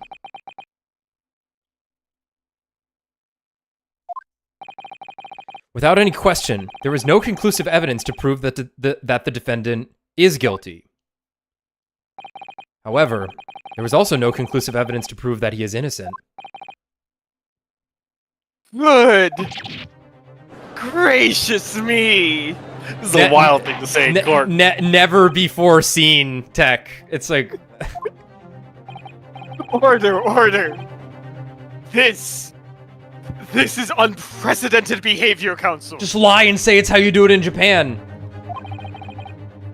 A defense lawyer calling the accused's innocence into question. Are you sound of mind?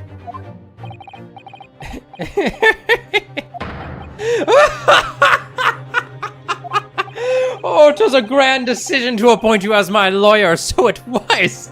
A grand decision. What? I must say, I didn't expect quite such an exciting spectacle at the end there.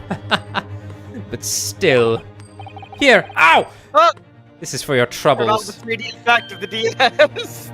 Everyone act like you got hit. Ooh! Oh. Ah. Your job here is done, fella. And some fine work you've done, so you have. What do you mean? 'Tis just as the right honorable gentleman so succinctly put it afore. The trial can't go on anymore. And your closing statement there was... How did he put it, now? Nothing more than a formality.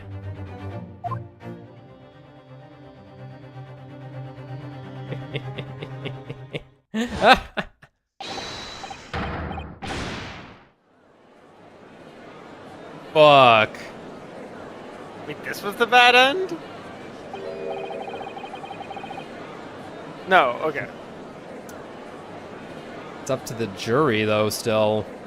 So not necessarily, because in my mind what's happening here is the fact that the judge is declaring this almost a mistrial. Yeah. Like, if he believes the prosecution has tampered with evidence, which is, like, not what Zeke's was saying, but, like, it's like, well, Zeke's, it's like you can't prove that this isn't how the evidence was beforehand. You could have been the one that, you know, blah, blah, blah, blah, whatever. Like, this is a mistrial. We gotta throw this case out. It's no longer up to the jury at that point. I don't know if that's what's gonna happen here. Well, I thought that's what kind of what was being implied, is what I... It would be a first. That's for fucking sure. Was the evidence we've seen genuine, or was it fake?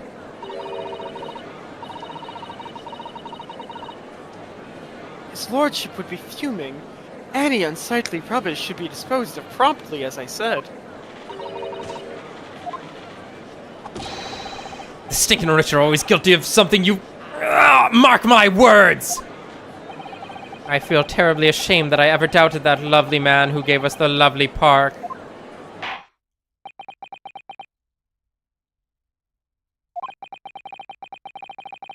Now that proceedings have unfolded in this way, I am compelled to declare a premature end to this trial. Oh. Furthermore, the court must accept the defendant's plea. I thank you kindly, my lord. Piece of shit. I hereby pronounce the verdict of this court. Objection!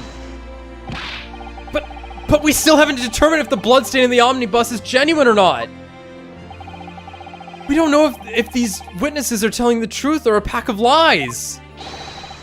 We have no idea about the truth.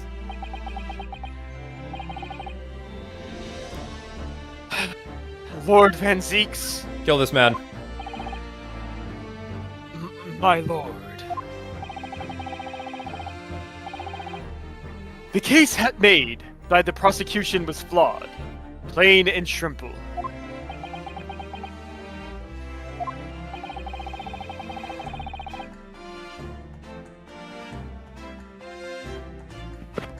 Sorry, I stood up and unplugged my mic. Nice.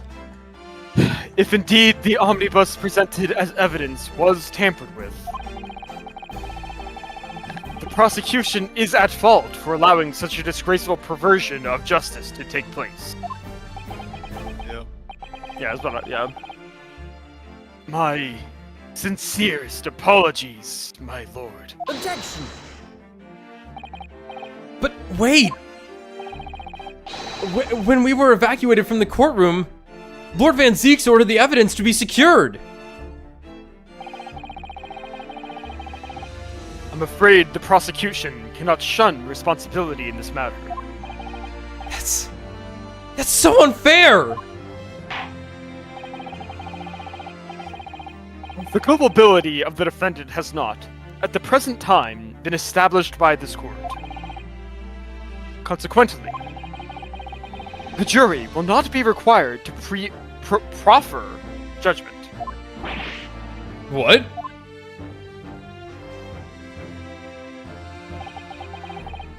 Well, Lord Van Zeeks, it's been a pleasure. So it has. And as for you, my dear fella, I couldn't have asked for a better defense. Despite the fact that you just said I was guilty. You mean to tell me this has all been a grand waste of time? 'Tis the law of the land, my good man. If you'd like to pursue this matter further, you can always go ahead and try to change the law. So, a kind of topical thing. This effectively just happened in real life, by the way. With Alec Baldwin's trial. Okay. The prosecution was like withholding evidence. Yep. And because of this is what got his case thrown out and why he's a free man now. Yep. Huh. Yeah. So it's like Wow. if the prosecution was at fault, he got a free ride effectively. So like this is what's happening here. Yeah. Magnus McGilded. Good grief. You've more to say to me, have you? Just one thing. A warning. This is far from over. Well, something to be looking forward to then.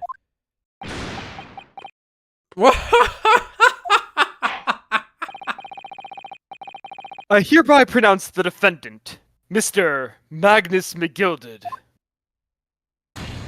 not guilty. We did it.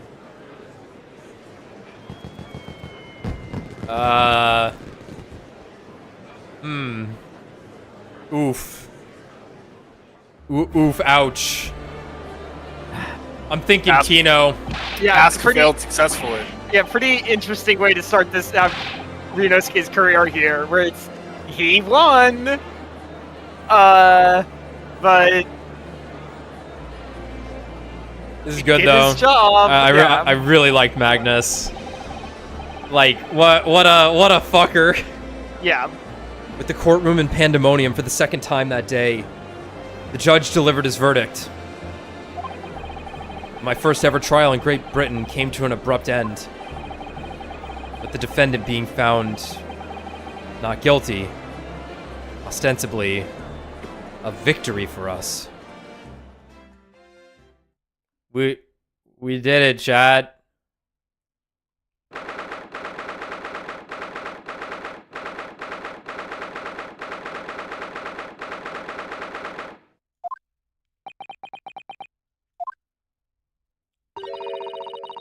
That certainly was a long trial. Yeah. Yes, it was. Your first ever trial on foreign soil, and your first victory. It was a wonderful performance.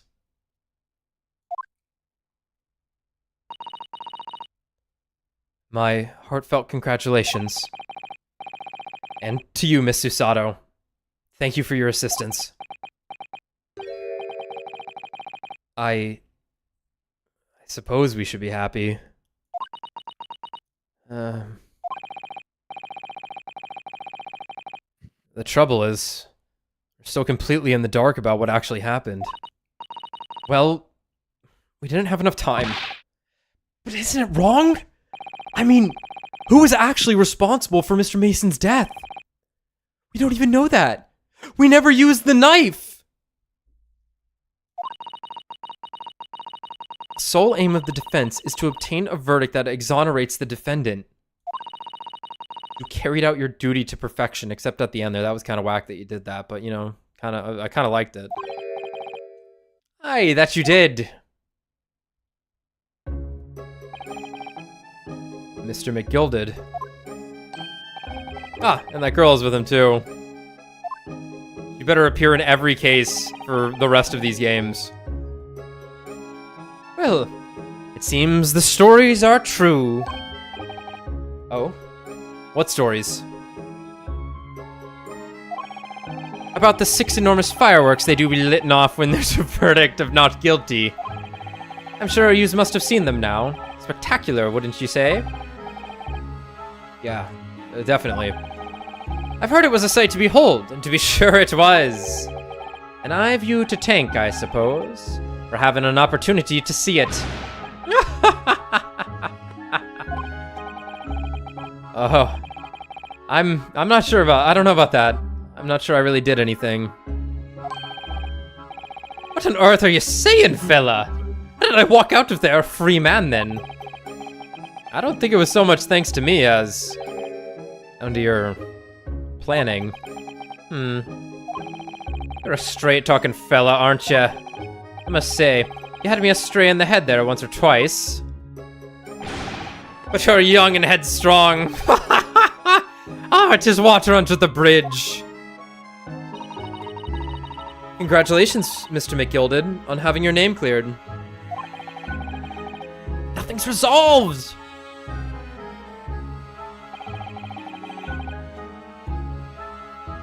There's only one thing that matters to me.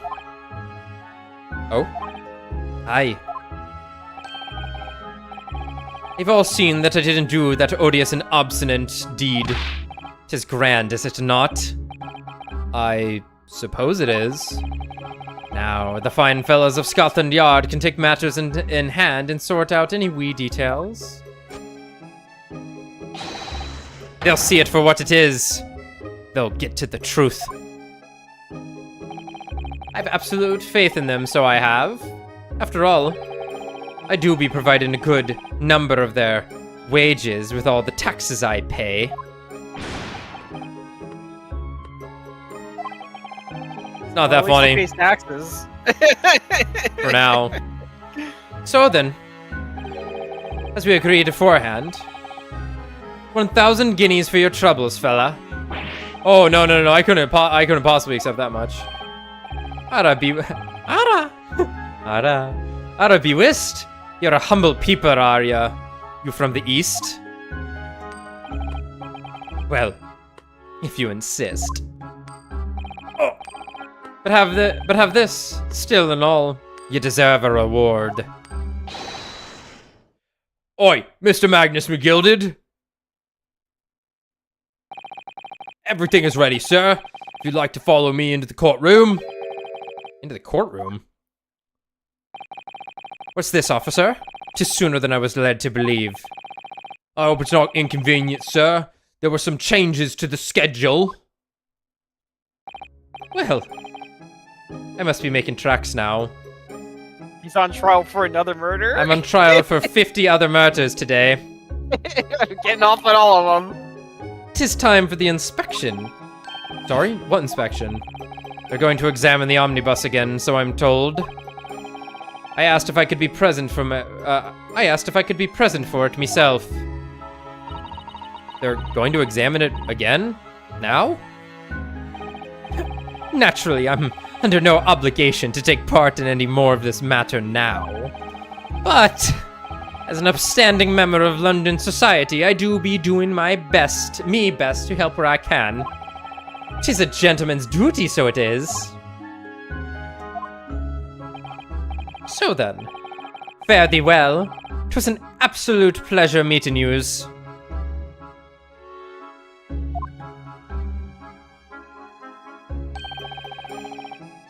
I hope you have a whale of a time while you're studying here in Great Britain. Can we keep Gina? Can we keep her? There he goes. Free man. Can we keep her? Can we keep her? Can we keep her? Can we keep her? Can we keep her? Can we keep her? Oh. Forgot she was here too. Get ready, Brad. Get ready, Brad.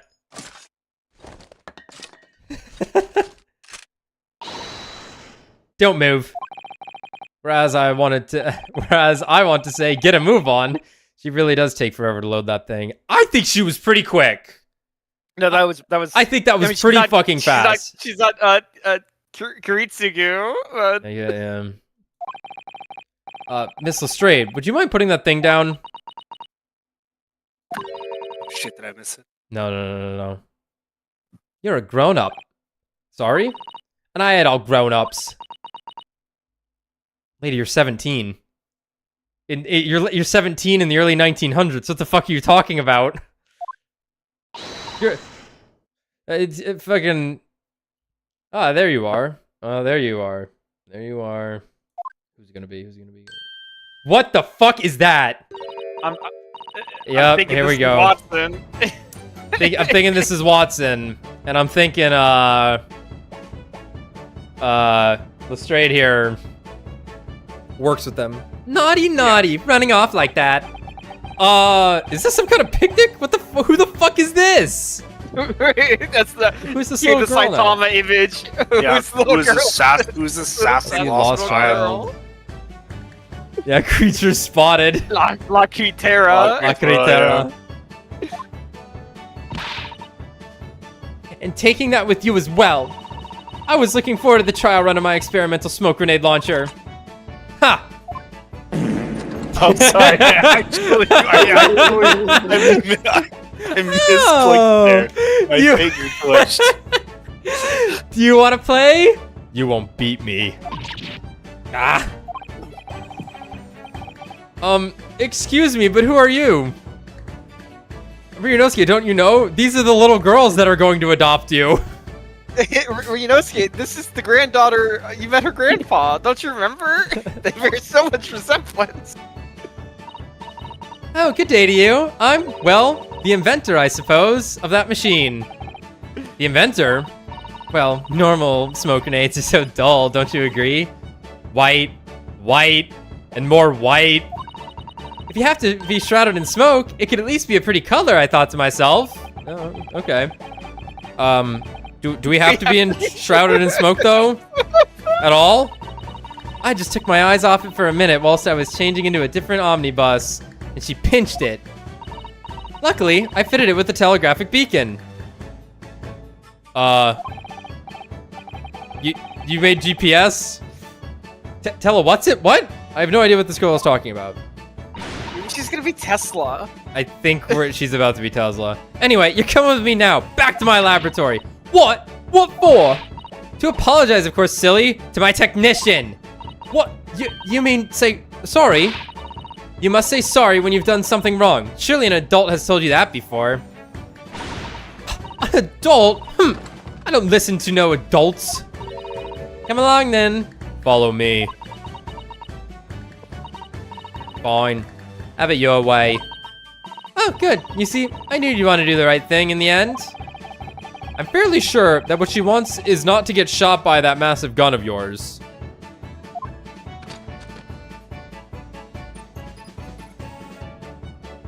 I thought she was about to teleport. We'll be leaving now then. Bye-bye. I'm so sorry for all the fuss. I'm sure we'll never see them again. He was a lively one.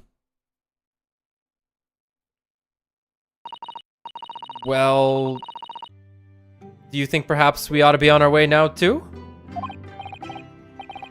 Yes, you're right, but where to? Oh, we haven't had time to find a place to stay. No sooner had we arrived in London than we had to rush here. All our traveling cases are still with the bailiff.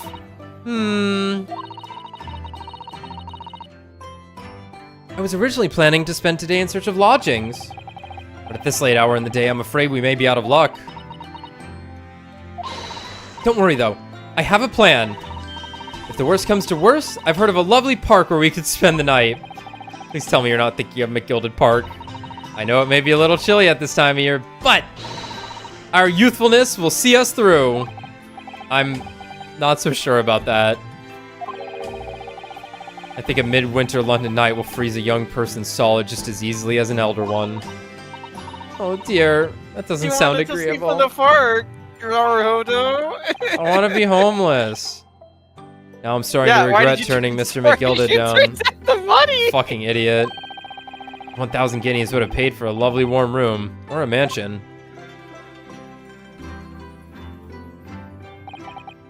And so, We died. the trial to determine my worthiness for the study tour was over by the end of our first day in London. However, as we were soon to learn, there were more trying times ahead, just as the Reaper of the Bailey had warned. The case was far from over. Yeah, so definitely curious as to what the rest of this game looks like. Oh. And we're gonna see it right now. Get the fire brigade! Water! Bring water! Oh, it's all fucked. How did this happen? I don't know, sir. By the time I got here, it was already engulfed. No one was supposed to be allowed in here before we started investigating. Oh my god, McGilden's in there. No. Oh, good God. There's someone in there.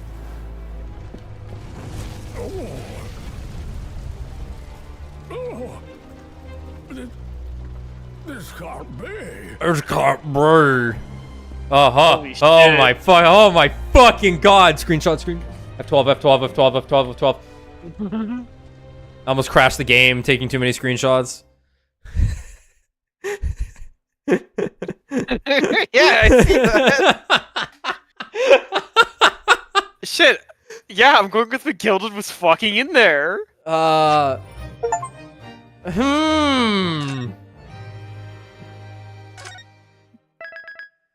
Naruhodo. Of the Clouded Kokoro?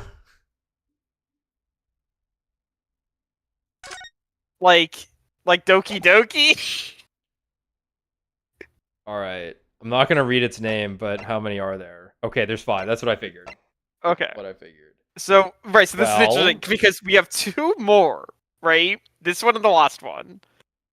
And we haven't gotten a normal case yet that was both trial and courtroom. Investigate. Yeah, and it looks like this one we will. That's 5 locations right there that we're looking at. Right.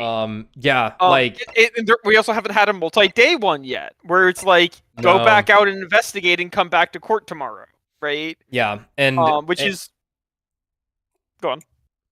I'm gonna say I think we're gonna get that here. I think these next 2 episodes are gonna be like half of the game, Yeah, if not more than half, because like Right, because we blew through the first 3, I would say, more or less. I'm expecting like Rise from the Ashes level of involvement in this final case here, but lot of unconventional, unprecedented, I should say, choices here for how this game goes, and Yes. I think it makes sense. This is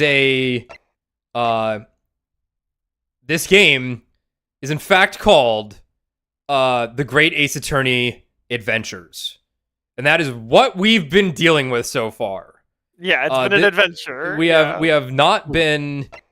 We are not just a defense lawyer in our little office in Japan, Los Angeles. My bad. I don't know. Sorry. My bad. But no, it was like we've been thrown through the ringer, and now we're probably gonna get our 2 actual cases with these 2. Oh, I can see what the title is for the last one. It's The Hound of Baskerville. Oh, what's that mean? It's Is that a also Sherlock? story, Reference? Okay, that makes sense then. I imagine all of them are, in fact. Yeah, most of them happen. The Speckled Band, the Runaway Room probably I can is. believe it. Yeah. But all right, yeah. Clouded Heart, I guess maybe, yeah. Clouded Kokoro. My Kokoro. Good case ultimately. Number 3 here. I wasn't too enamored with the middle of it though. I was definitely intrigued by the fact that the evidence was tampered with, because that's what we're always looking for. Yes, yeah. Pretty good. I'll have to sit on it. I definitely wasn't in love with it. Obviously, there was that hiccup in the middle, or hiccup towards the end there that even before that, I wasn't too hot on it. And even then, I don't mind that. I don't mind when there's something that stumps you. No, for sure. I want something to be like, I don't fucking know.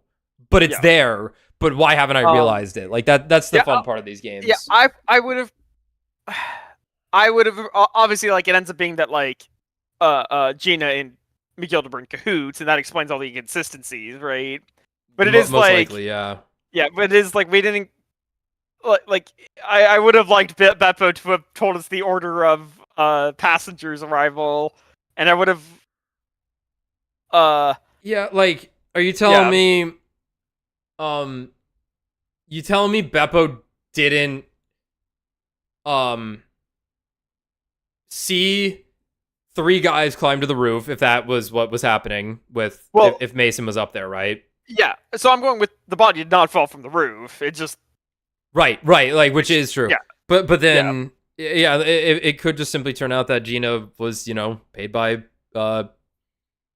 McGilded. Yeah. And we were just being run through the ringer. Yeah, we were just getting played with the whole time.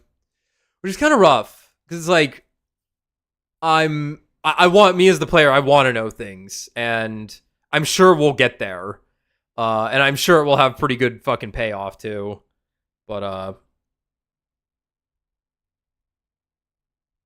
it's not over yet. I can't give my full feelings, I guess. All right.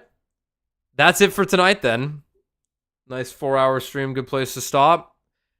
And we'll be back tomorrow night to start the Adventures of the Clouded Kokoro, which I have a feeling is gonna have our lunatic friend.